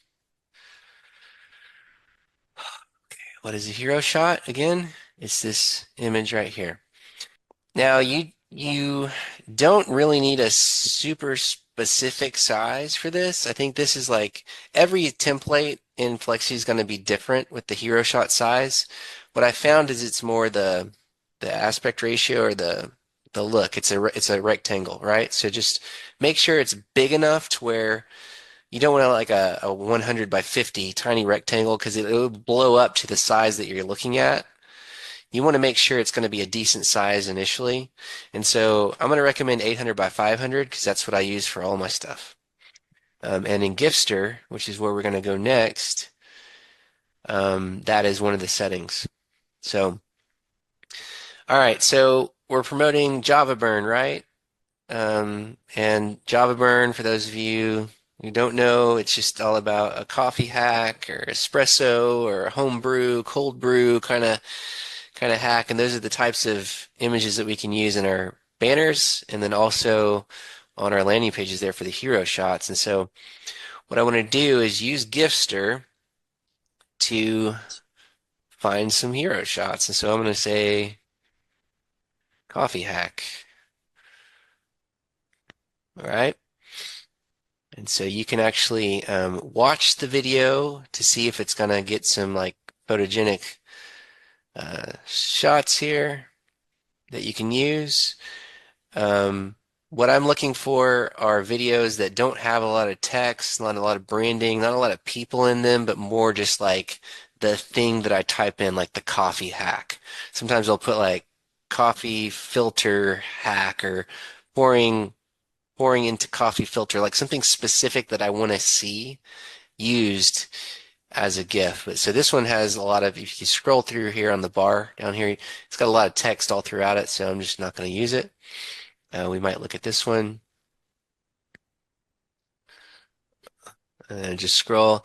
And you can see this one, it looks good. It's got a lot of shots, but they're formatted funny. They're not the full rectangular kind of picture, right? This looks more like a Facebook type of post. So again, you just gotta go through and find the ones that make sense for the hero shot. Now that looks like it's just a coffee shop vibe kind of a thing. Let's see.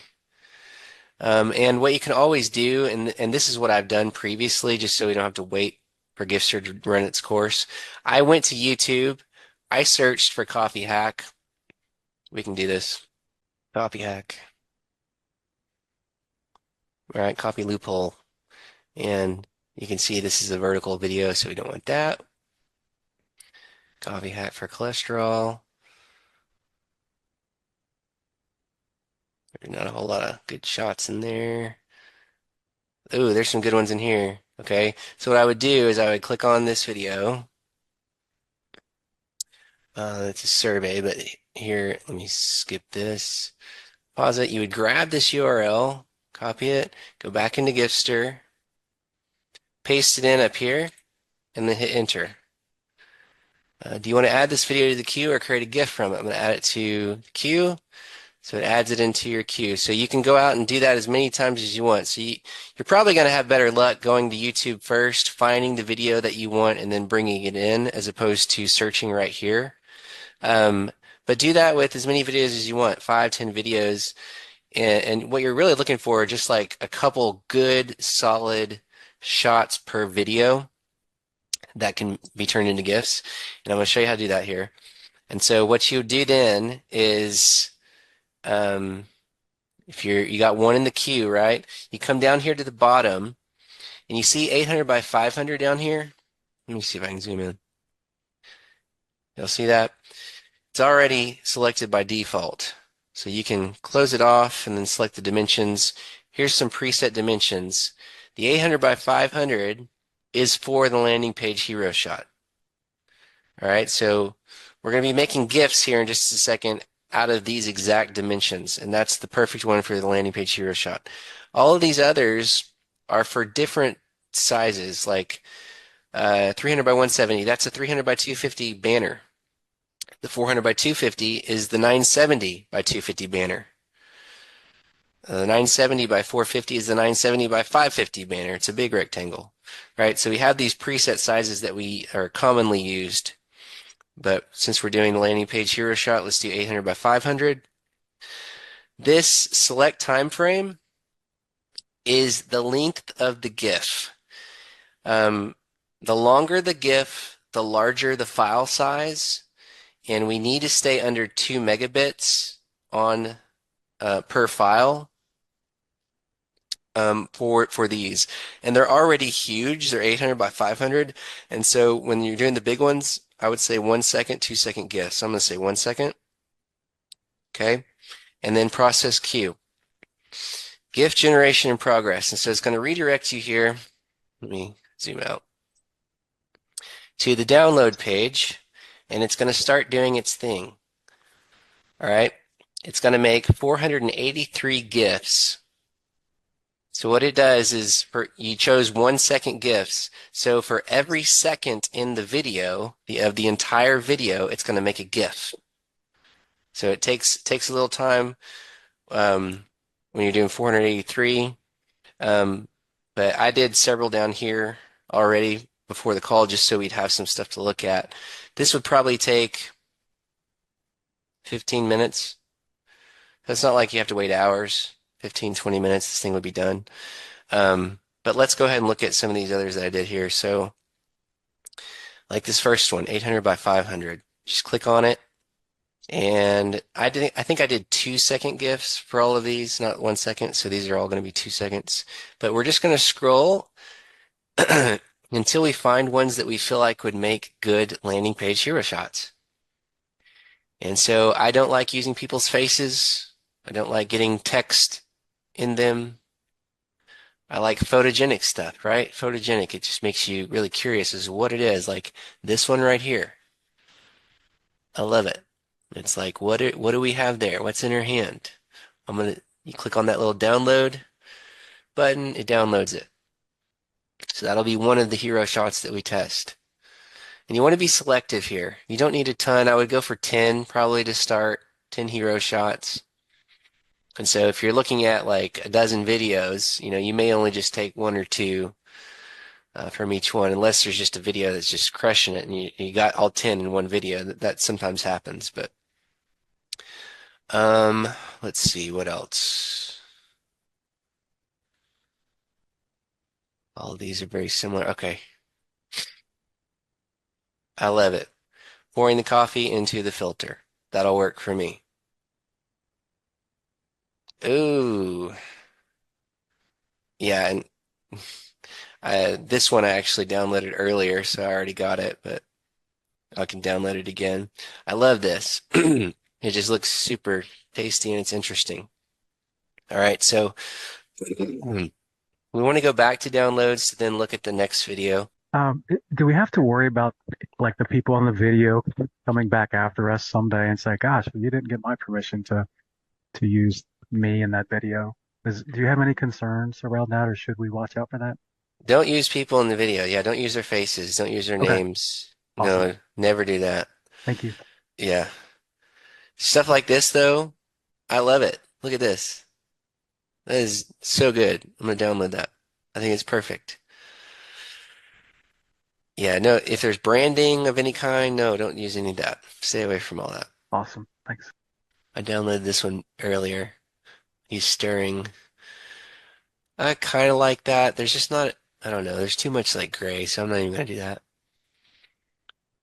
Let's go back. Get another one. Whoa, some good ones in here. Notice though how they have this logo on the top left of every single one.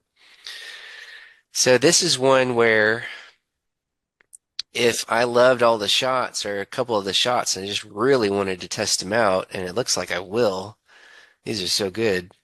You can download it, and then what you do is you upload it over here. You see all these options here in Gipster on the sidebar. You can crop an image. You can then resize it. You can edit out frames if there's like a jump cut that's just the transition's too fast and it kind of hurts your eyes to look at, but the rest of the GIF is awesome. Like you can remove frames. If the file size ends up being too big, you can get into edit frames and then like remove every other frame so it just speeds up the GIF, but it keeps the quality or the pop, the impact of the GIF. All these tools are really helpful. So let's say we wanted to use, what else we got?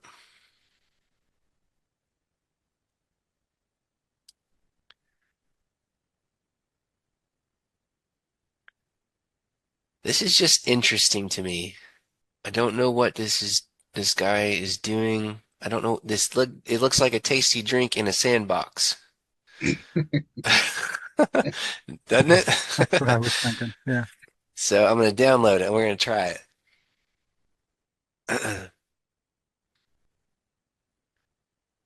All right. Oh yeah, that one's a good one. See this one here? And that's a good example of like a jump cut that's too quick and we probably just remove some frames. So I'll show you how to do that. So I'm going to download that. All right, so we got several in here. Let's go to crop. Just to let you know, Adam, yeah, that sand picture you had there, that's Turkish coffee being made, and the sand is heated. It's super hot. Oh. And they're brewing the coffee in that little Turkish pot. That's just to cool. Just to let you know. Yeah, no, I love it. That's Adam awesome. Adam would have bought that one. Yeah. He Yeah. clicked on it. That's right. Okay, so what did we click on? We clicked on which one we did crop. Okay, so I was going to crop out the logo, right? So it looks like it's this. Let's actually do that one, the Turkish sand, because it's got the logo up there. So what you want to do is simply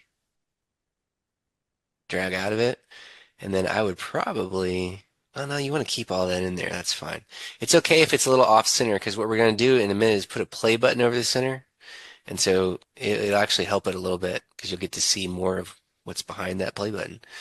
All right, and so then we're going to crop. And then underneath, there it is without that little logo. So you're fine. You can then download it. And it is going to be in a different size. Doesn't matter so much, honestly, because it will blow up to the right size and it'll fit in that template. But if you wanted it to be uniform, 800 by 500 with all your other banners or your other hero shots, then you can totally do that. And we would go to resize over here on the left, choose the file, which is the cropped one, and then you just resize it to the 800 by 500, resize. And there it is. Width 800, height 500. And download it. Let's now do the edit frames. So there was that one that had the jump cut that was just a little too hard on the eye. So I want to find it. I think it was this one here. And so I clicked on edit frames, I uploaded it right, and then you find the bit that you don't want, and it's actually all of these frames. And you see how it says click on the image to skip it? It's going to skip the frames or delete them.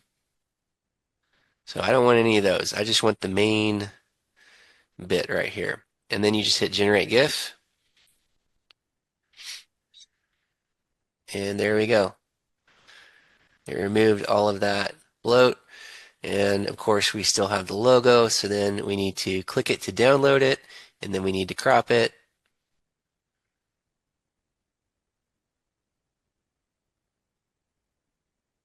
And just do that. It's fine. Crop. Cool. Download it. If you want to resize it, you could. I feel like I don't need to do that. Y'all know how to do it now. It's pretty easy. So that's using Gifster. Oh, go ahead. Any questions so far? So what you're doing here, Adam, this is the exact order we should be doing things in. Yeah. Okay. Yeah. Yeah. The build phase is by far the longest and the most work. Testing, you're just turning traffic on for a little bit at a time and seeing what sticks and what doesn't. And you're learning how to optimize, and the tools will optimize a lot of it for you, so you don't have to do too much. Really, your numbers are as good as the effort that you put into the build phase. Okay? Understand. Yeah.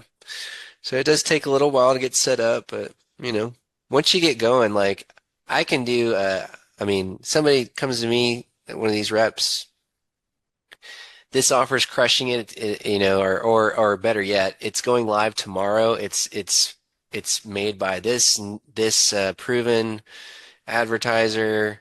They have all these winners in the past. It's going live tomorrow. It's going to be gangbusters. Get it. Okay. I have 4 hours to create the materials for it. I can do the whole thing in 4 hours and the materials be like bomb. They're awesome.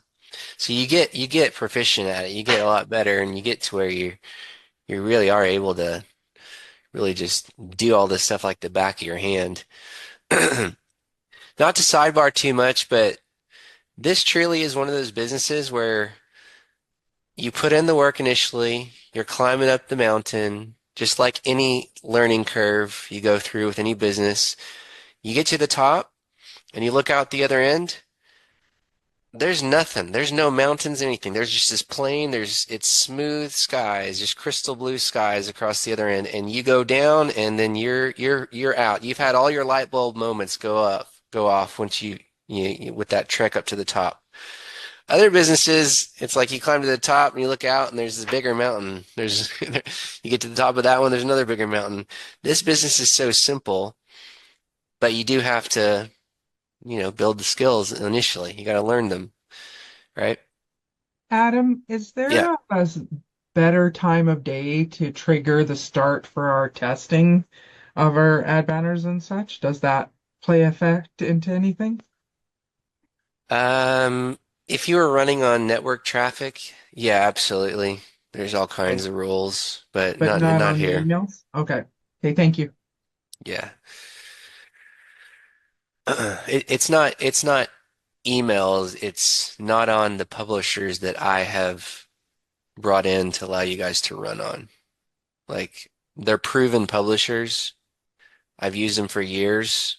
The traffic is good during the day. The traffic is good during the night. The traffic is good Monday through Friday. The traffic is good Saturday, Sunday. It's just good quality traffic. So, Okay, thank you for the clarification. yeah. Whoops. Where was I? What were we doing? Oh, Pixel Press. Okay. So if you notice, there's a play button on your call to action, your hero shot here. We always want to include a play button, and there's a template in Pixel Press that has the play button. And so everybody has this templates folder in Pixel Press. You just click into it. And what you will come up and do is search for CTA, which is call to action CTA. And I think you will see template 800 by 500 animated CTA for pages. And so I'll just click on that one.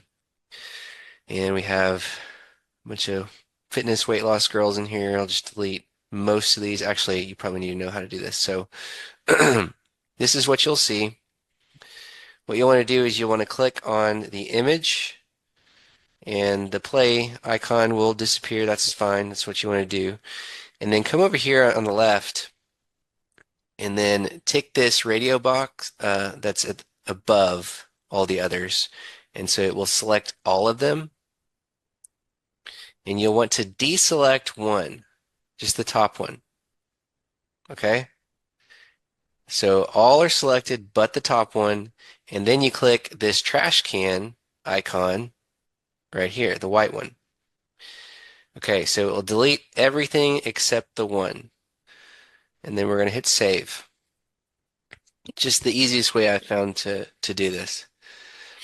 All right, and so now with the image still clicked, you want to go over here to this blue button that says new image.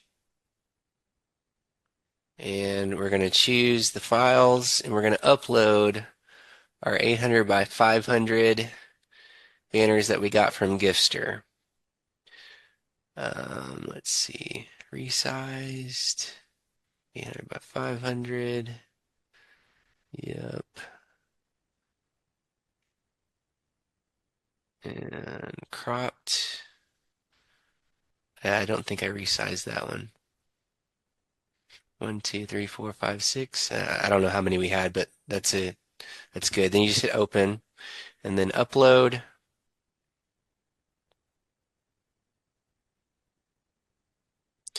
All right, and now we don't need this fitness girl in here, so we can click the black trash can icon beside it.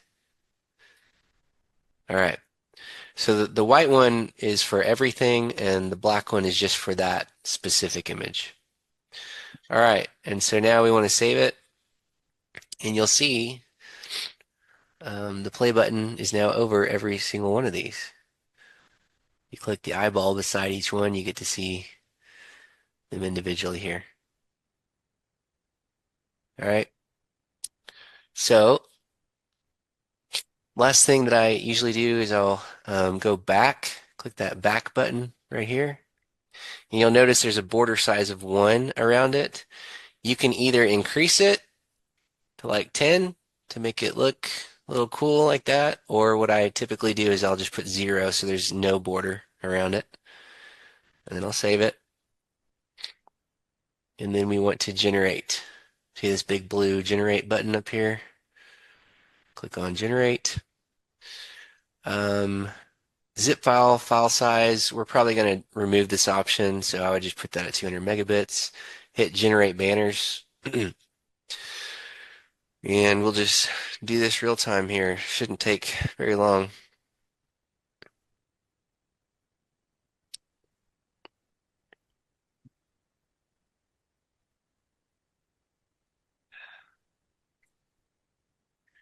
So this is the second pass through where it's just encoding a little bit more. Should be about 15, 20 seconds.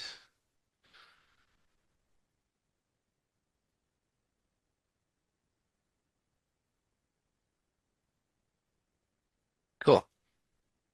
All right, and so here you have 2 options. You can optimize or you can download the zip. We don't want to download yet. We got to optimize because the file sizes for these are going to be pretty big and we need to get them under 2 megabits if we can.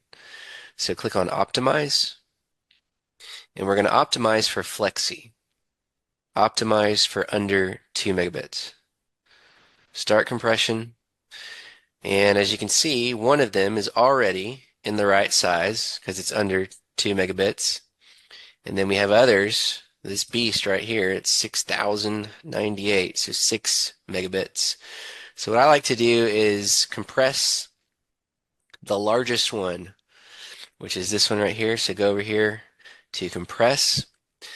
And the reason I do that is because the settings that we're about to apply to this specific banner, we can apply to all the others. So if we can get this specific one down to a decent file size, it's definitely going to get the others down to a file size because they weren't as big. All right, and so what we need to do is take the frame rate down. I would go to probably let's just try 8 to start. And then the lossiness, I would go to like 250. It's usually where I start. And then you hit generate optimized What's image. lossy? I can't intelligently answer you. I'm sorry. I'd have to Google it. I know the frame rate is what will drop the file size the most. I think lossiness, what it does look-wise, is it makes it a little more grainy. And you'll see here, when I hit generate optimize image, once it finishes generating, look at the image on the left here. Here's the before. The after here in just a moment should look a little more grainy, but it doesn't affect the quality. See that? It didn't. It doesn't even look more grainy to me, honestly. And it went down to 3,500 kilobits. So we're still not quite there. I'd probably take this down to like 6 frames and maybe like, let's just say 325 and try it again. Generate optimize image. And I'll show you a trick here. So let's say you don't want to remove any more frames because it starts messing with the effect. And like this, you're still not under 2 megabits. That's fine. Keep it, just apply to all. Hit this blue apply to all. So it's going to take those exact settings, apply it to all of them that need to be compressed. Apply to all. So there's 5 of the 6 that need to be compressed. And I'll show you what to do here after it finishes.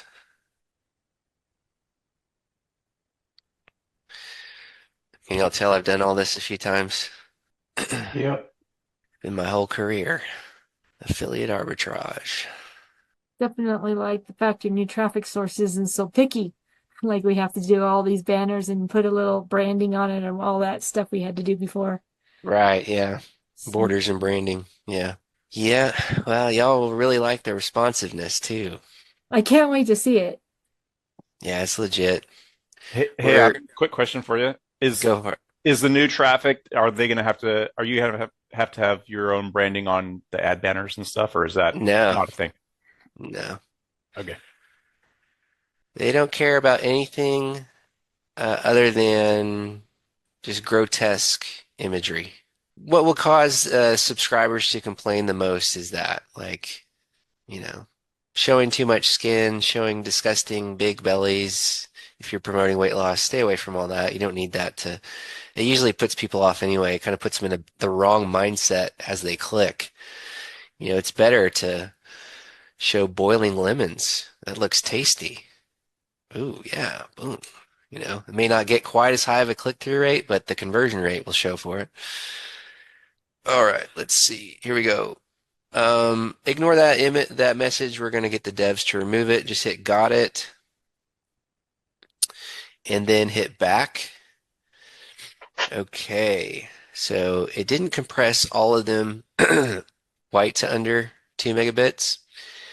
And you might run into this often. And so what I would do in this case is download all of them.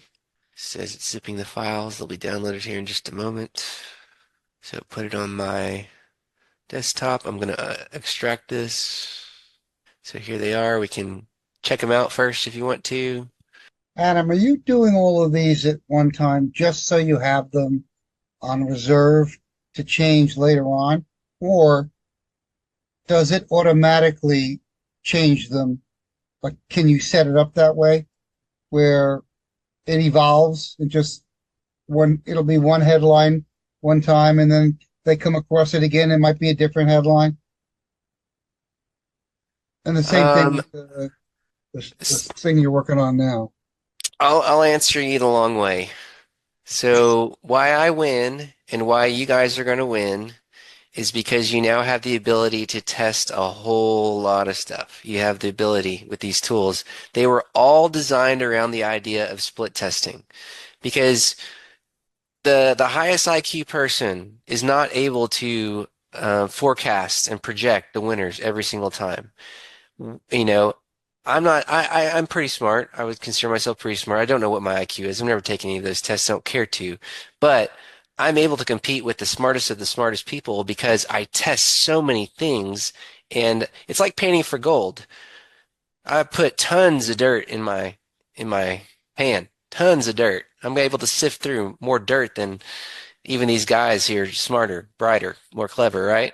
And so that's what we have here is the ability to just test a ton of stuff to find the 1% of things that will just blow up for us and allow us to scale. Is that's what we're looking for. We're looking for diamonds in the rough, and we can do that here. So to continue answering your question, I think everybody should start with at least 10 hero shots for their landing page. So no, I'm not building these for future use. I'm building 10 to start. It's my starting point. Okay. And the headlines that we just saw, 25 headlines, yeah, that's pretty typical test for me on a landing page. So it'd be 25 headlines times 10 hero shots. That's 250 landing pages that will automatically be built with Metric Mover. Oh, okay. Yeah, it's not going to take you any time to create 250 pages. It's really quick with Metric Mover. It's like that. But this is where you win. You got to do the research. You got to either use other cool copywriting tools that will give you good, hard-hitting copy. You got to really think through your imagery. The inputs, right? The things that you give are tools. They need to be well thought out, and you just get better. It just takes practice. You form an eye for what makes a good headline, what makes a good image, we have trainings on image composition, and I think I have a training that's online somewhere. I think it's in the community. I know Robin, I don't know if she's on the call, but she's got this whole list of all these things that we've done and that's one of them where I did a whole Friday call where it was just me going through Gifster images, like hundreds of images. Yeah, Christy, you were there. You remember that? And I was just pointing out the ones that were photogenic that I felt like I would use. And eventually people got it. I felt like at first they were confused as to why I'm choosing images that I am, but I think people eventually got it. There are some rules to follow in selecting images, but anyway, that was a really long answer. So, Well, so all of those will go through the testing, and then you'll just pick which ones work the best. yeah. You'll let the data tell you. You won't lean on your emotion. The data will tell you which ones perform the best. Okay. Thank you. Yep. Now I got to remember where I was here. Hold on, let's see. So let's see. The saying is, "He who tests the most wins the most." Makes the most. That's what I say. Okay. Test the most makes the most. Okay. That's right. Oh yeah, I was going to show y'all back into Gifster. So Gifster share. Okay, so we ended up with some hero shots that were too big file size wise. So what I would do is go to edit frames in Gifster. Choose your file, CTA play, which is what we just rendered out. Can y'all see anything that I'm doing right here with my folder? Yeah. Oh, Yes. you can. Yes. Okay, weird. Yes. Weird. I'll just take the first one, CTA play 1. All right. Okay, so click on the image to skip it. Okay, so if you were close, like we were close, we could just remove like 5, 7 of these, do it that way. And we could do it that way. Like maybe you liked the pouring and the ice turning the color more than you did the clear part. And so I would just delete the first 7 and then generate it out. And it's going to give you a much smaller file size. I know this says 2968, but you'd have to run it through PixelPress again to compress it further. But what I would do instead of doing that is just come up here and you see this skip every other frame. I probably need to reset and then skip every other frame. So every other one is going to be skipped and then hit generate GIF. And let's just take a look at it, see what it looks like. I love it. It speeds it up, right? It just removed every other one. It just sped it up a bit. I would still totally use this over the other one. So just so you can get into the habit of like moving fast and not focusing so much on getting the perfect hero shot, right? Like what makes the perfect hero shot? Why would the other one be better than this one? You got to test it. That's what tells you what's perfect or not. But this is just as worthy as the test as the other. So I would just take this. So you just click it to download, and there you go, download. And then I would do that with the second one. Second one. Now this one doesn't look very long at all. Let's see what skipping every other frame looks like. That's actually not bad either. I would so use that. So we're going to click it. Let's do the third one. Skip every other frame, generate. Yep, we're just going to use it.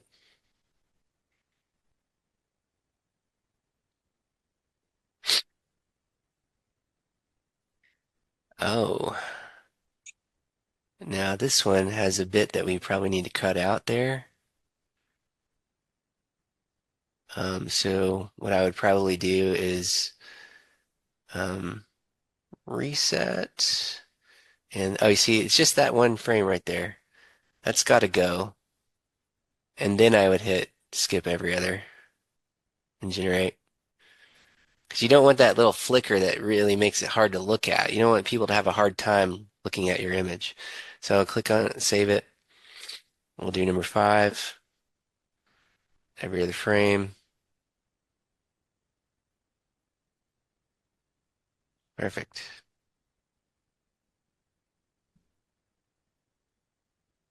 Six, every other frame. There we go. So now we have our pixel press play buttons. We need to bring them into Flexi. All right, in Flexi, left navigation, you see media storage. Click on that. And then I would click on this folder plus icon to create a new folder.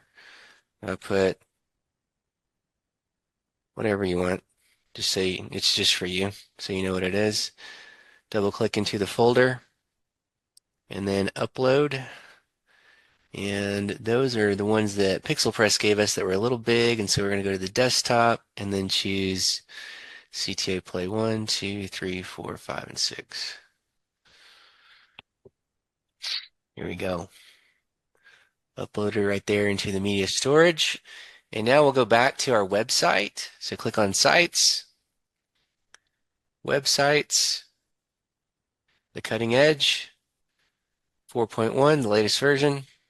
As of recording this, scroll down, click into what we were just building.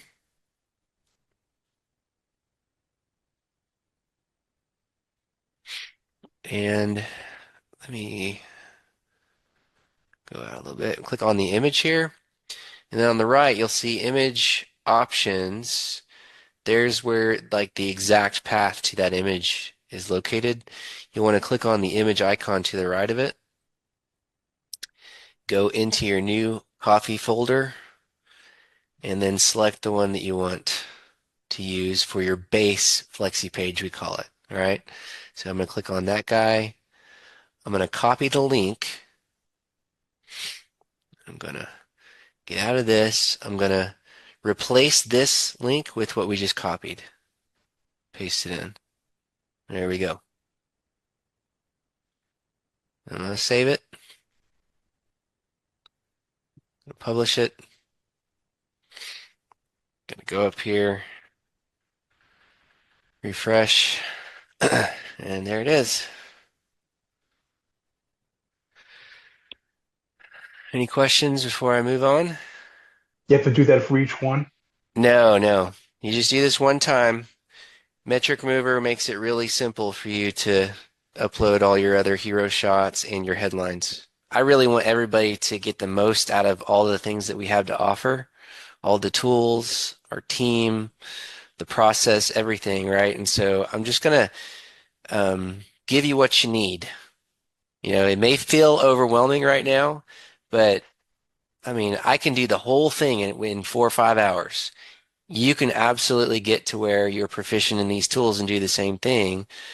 It may take leaning on the concierge and then doing maybe a little yourself, leaning on the concierge, you know, but you will eventually be able to do it just as fast as me. So I think it's just better to go ahead and just have everybody launch out of the gate with tons of split tests. So, because you will always find that it's true that you're looking for that one thing, the diamond in the rough. There's going to be like um, one of your 100 landing pages that does it for you. You know, one, maybe two banners out of all that you test that do it for you. And this is why people just don't have success, very much success in affiliate marketing, is because they're testing 2 or 3 banners or going to one landing page and then they're complaining and not understanding the core of digital marketing, which is split testing. It's really what you got. You got to split test all kinds of ideas unless you're just some kind of absolute genius and you hit it out of the park every time, but never met him. Yep. Thank you guys. Have a good Well, night. Appreciate that. Thanks, We'll Adam. see you soon. y'all too. 2.5 You got hours. Adam. Bam. Hey, Adam. We'll see y'all next week.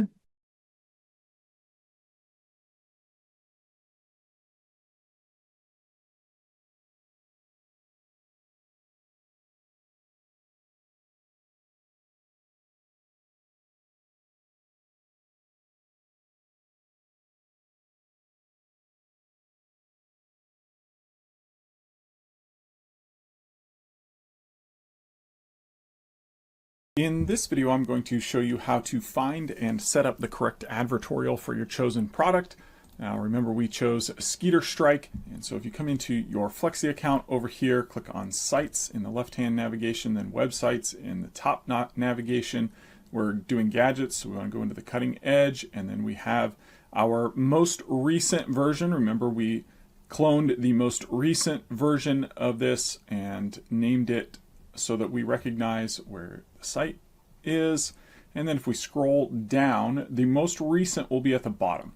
And so we can ignore some of these. We have some older advertorials here at the top, and toward the bottom is where we will have all the new stuff where you can see it says advertorial after them. And so we are simply looking for the Skeeter Strike advertorial. Here it is. And so once we locate that most recent Skeeter Strike advertorial, we want to go ahead and click these 3 little dots here and clone, and then simply click clone page in this website. And now if we scroll down to the bottom to find our most recent, once again, here you can see your Skeeter Strike advertorial is being cloned here. And now you can change this so that you recognize it. Skeeter Strike advertorial. Get rid of that.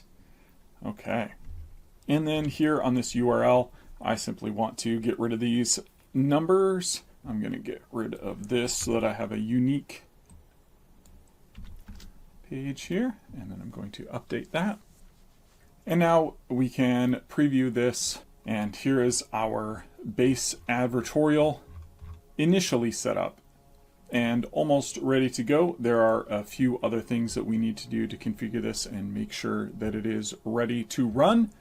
So now that we have the advertorial cloned in our account, we will start working on creating the split test variants for this advertorial, and I'll cover that in the next video.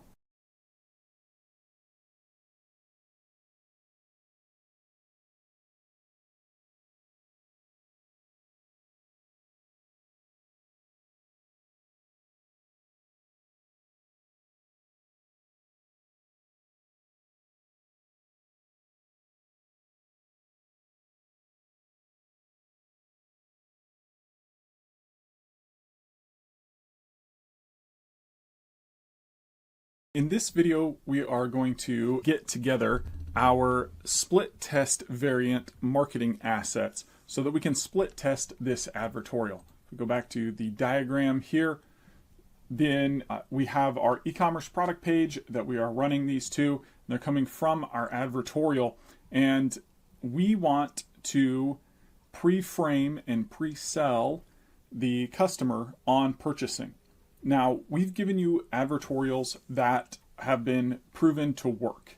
I won't say that they are perfect advertorials, but they are proven to work. And your job as an affiliate is to have proprietary marketing materials that no other affiliate has. So we've already given you a base template for this advertorial, and it works.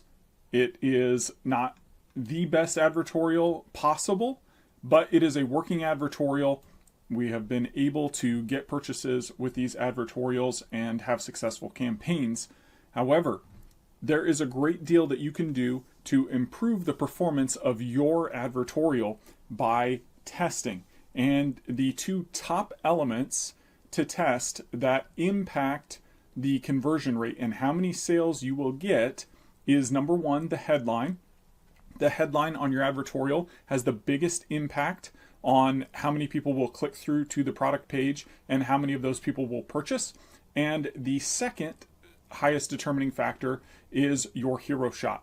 And so those are the two things, and the hero shot being this big, large image that shows up first under the headline. So those are the two things that we want to test first so that you can find a winning combination that works better than what we gave you and that no other affiliate has access to.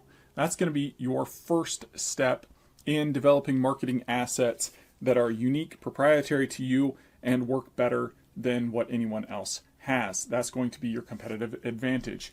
So we will come up with different headlines, variants on headlines to split test, and hero shots to split test. Now, we recommend starting with something like a minimum of 5 different headline variants and 5 different hero shot variants.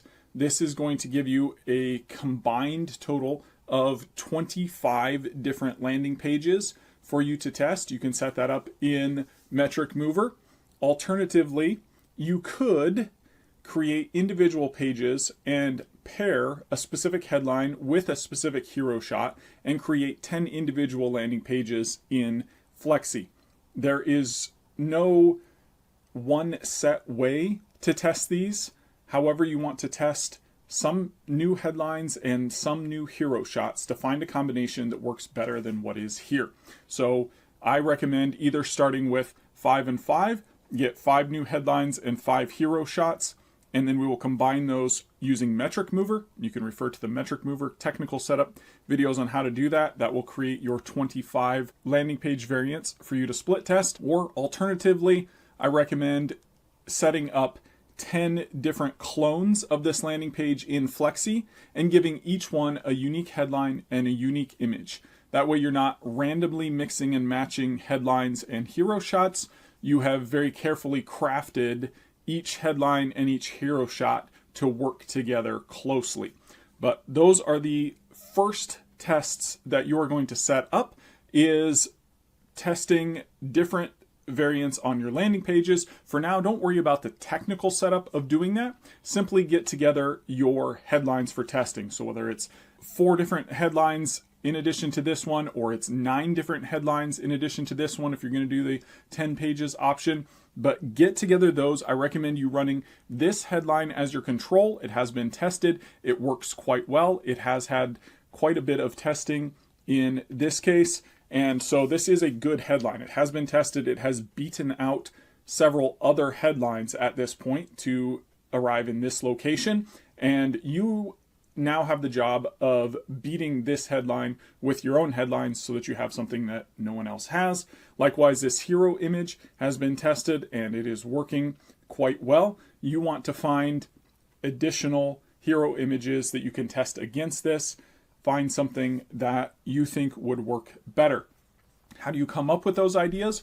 Well, number one, by looking through the advertorial. Read through the actual advertorial, see what it talks about, see if there are any other interesting points in here that you can bring up higher into that headline or the hero image. Look for the pain points, the benefits, the personal stories, the places where people are going to develop an emotional connection or attachment, things that are particularly powerful that jump out at you, and bring those up higher in the page. Also, look at the product page. Look at the ideas in this product page. You can come through this product page and once again look at what are people responding to on this page. What are the benefits?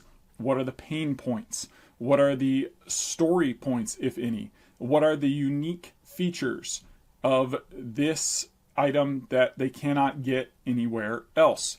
And so look at the unique elements here on this and find some of those that are not mentioned currently in the headline or ideas that are not conveyed currently in the hero shot that you think would be good to test, and then gather together your alternative hero shots and your alternative headlines. Hero shots, generally 800 by 500 pixels in image size is a great standard size for hero images. So get together your hero images and your headlines. In this case, you are simply collecting the assets. You can look at the technical setup videos for how to implement those on your landing pages. But for now, just put together your headlines and your hero shots. Headlines, you can put them in a document, a notepad, whatever. Get your different headlines that you are going to test. Get your hero shots. They can be still images or GIFs. As you can see, this one is moving a little bit. Save those in a folder, and then we will go about the technical part of implementing those and setting up our landing pages for split testing.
In this video, I'm going to show you how to generate some freaking fantastic headlines using our AI copywriting tool, Affiliate CMO. If we have our advertorial pulled up, and we do here for Skeeter Strike, then we can use this advertorial here to write some headlines that we can test against this control headline to beat it. So come over to Affiliate CMO. Now, if you need training on how to set up a project, get started with the whole thing, there is a full set of training right here on the left. Click there. That'll show you how to get set up. I've already set this project up from the beginning by providing the sales asset. That's simply the sales page for this Skeeter Strike device, and it's already completed the research. So that's all been done in the background. Again, if you need to see how to do that for your own account, come over here to the training tab. I've already done that on this project, and I will assume for the sake of this video that you've already set that up. You already have your market research and background data all generated. You've already uploaded at least a sales asset, and now we are ready to generate some headlines for our advertorial. So we're going to come to generate new asset here, and I want headlines. So I'm going to click on headlines, and then the only option for now is generate advertorial headlines. By the time you're watching this, there may be additional ones. And we are going to choose upload a new advertorial. And in this first advertorial name blank, I'm going to type in just a name for this advertorial so I know what it is. And this one is really kind of a third person story. In this case, it's home and garden, and it's a gadget. And so once I've got that all set, these don't matter too much. They're not going to affect much at this point. In the future, we will connect those, but those are mostly just tags for you to have and find things. I'm going to go back over to my advertorial. I'm simply going to Control A and Control C to select and copy all of this to my clipboard. I'm going to come back over here, and I am going to Control V. And I am simply pasting this in. Now you can get rid of this advertorial disclaimer here at the bottom. We don't really need that part. We can come up to the top and delete right here. And there's really only one change I'm going to make right here, is I'm going to put in this Octothorpe hashtag type symbol and a space. And that's going to mark my H1. If you click on this style guide, you can see this is an H1 heading with one of those and then a space before it. And this would be an H2, that type of thing. And so you can follow that style guide if you want to mark this. You don't really need to do much else, but I do want to mark that headline so that it knows what part of this is the headline. And then I'm going to click upload advertorial, and it's automatically going to start generating our headlines. The first set of headlines will take the longest to generate, and then after that, it's going to take less time. That's because while it is generating the first set of headlines, it's going back through all the customer avatar research to see what those major pain points are, the triggers, the emotional triggers for your customer avatar, and exactly what would cause them to want and buy this product. It's looking at those emotional needs. What are the connections? What are the pain points with family, with neighbors, with significant others?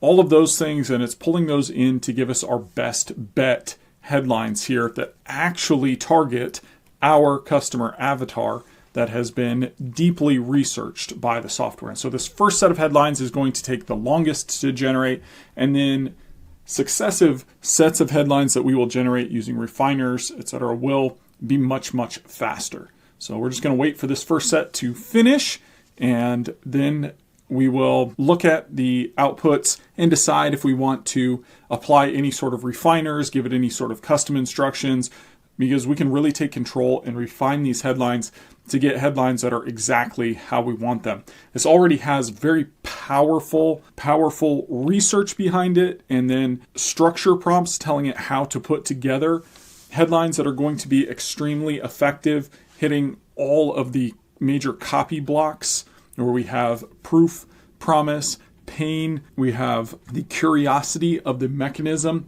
and then we also have the constraints, things that they don't want to do or don't have to do because of our solution. All right, so fantastic. We've got a set of headlines that have generated here, and we can look through these and see what we've got. So starting off with a lot of authority, MIT scientists, 6-minute mosquito shield. So there's our curiosity around a mechanism. Discovery helps 35,000, so social proof. 35,000 moms reclaim their backyards. That's a promise. It's like drawing an invisible line bugs can't cross.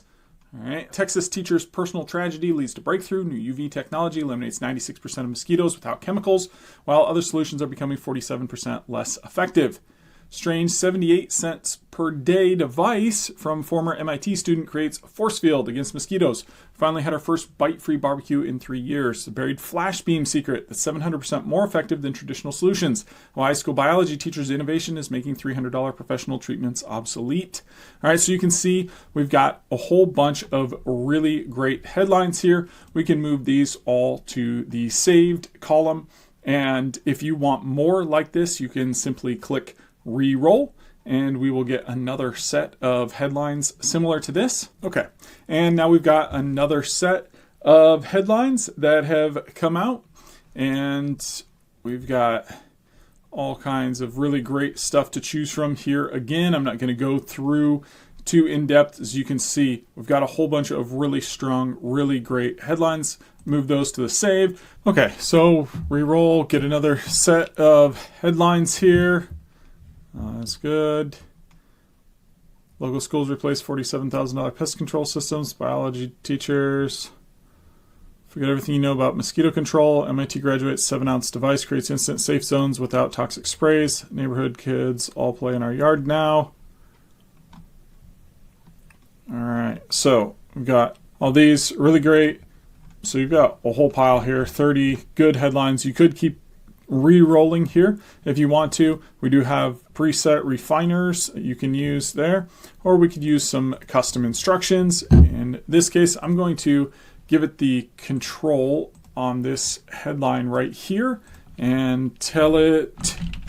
All right, so I'm giving it the control headline, and then I'm saying, please take the most effective facets of this headline, use them to create a set of headlines that will prove even more effective and create close iterations in an attempt to beat the control. And boom, okay. So breaking, Texas teachers' device wards up 96% of mosquitoes in 6 minutes flat, now sweeping the nation as families report first bite-free summer in years. High school teacher's instant mosquito shield goes viral. Device now protecting over 150,000 families from summer bites. Bite-free zones. All right, so go to move these all. And I'm going to say, these are really great. Think about what makes this control headline most effective. Then use that to create headlines that are even more effective. These don't have to be close variants of the original. I'm going to use that, come up with some different ones. Okay, so local teacher's mosquito discovery leaves pest control experts speechless. Watches entire backyards transform into bug-free zones in under 6 minutes. Heartbreaking reason this MIT graduate created a device that makes mosquitoes vanish. It's like having an invisible shield around your children. Okay. Disease-carrying mosquitoes force schools to act. Teachers' chemical-free innovation now protecting thousands. See the results it's making pest companies nervous. High school teacher solves America's mosquito problem. Was to saved. All right, we could re-roll. I've already created a bunch of headlines. We can come back over here to the advertorial demo set here. And here we've got a whole bunch of these. We've got 100 here.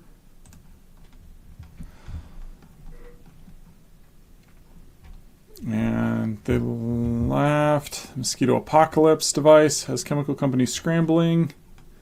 Exposed the real reason pest control companies don't want you to know about this high school teacher's mosquito destruction field. Works so fast they're trying to get it banned. This teacher's mosquito doomsday device is so effective, big chemical companies are trying to keep it off the market. The vampire effect, how a grieving teacher accidentally discovered that mosquitoes have one fatal weakness, and it's not what anyone expected. Now banned in 3 states after pressure from chemical lobbyists. All right, do not buy another bug spray until you see this. High school teacher's strange device creates an invisible death zone for mosquitoes while being completely harmless to children. Chemical companies are freaking out. So it's like having a force field. Finally, a way to keep mosquitoes away that actually works and doesn't make your kids smell like bug spray. How one teacher's heartbreaking story led to the summer's most amazing mom hack. I watched my child scratch until she bled. Then I discovered what this teacher had been hiding since his brother's death. The solution is unlike anything you've ever imagined. Let's see. The terrifying reason this teacher spent 15 years developing a new way to protect our children from mosquitoes. Why every mom who hears his story is throwing away their bug spray. Exhausted mom reveals, I was ready to give up on summer until this teacher's heartbreaking story led me to the device that finally freed us from the mosquito prison. Used to dread going outside. Emotional story of how a grieving teacher's mosquito discovery is helping desperate moms reclaim their family's summer. From summer prison to outdoor paradise. Why moms are throwing away their toxic bug sprays after learning this teacher's heartbreaking story and his brilliant solution. The mosquito nightmare that changed everything. Sick of being a mosquito magnet. This teacher's personal tragedy led to breakthrough. It's making bug spray companies nervous. All right, from constant itching to complete freedom, the heartbreaking story behind this teacher's device that's finally letting families enjoy their yard again. No more toxic sprays, no more ruined evenings. All right, so many to choose from, so just go through and pick your headlines. The most difficult part about this is going to be choosing just the handful that you are going to run in your initial test and which ones that you are going to leave on the sidelines, because you will have so many high quality headlines it will be difficult to make a decision. This is the way that you can get more than enough freaking fantastic headlines to split test on your advertorial. So give it a run and then choose the set of headlines that you need to run your test.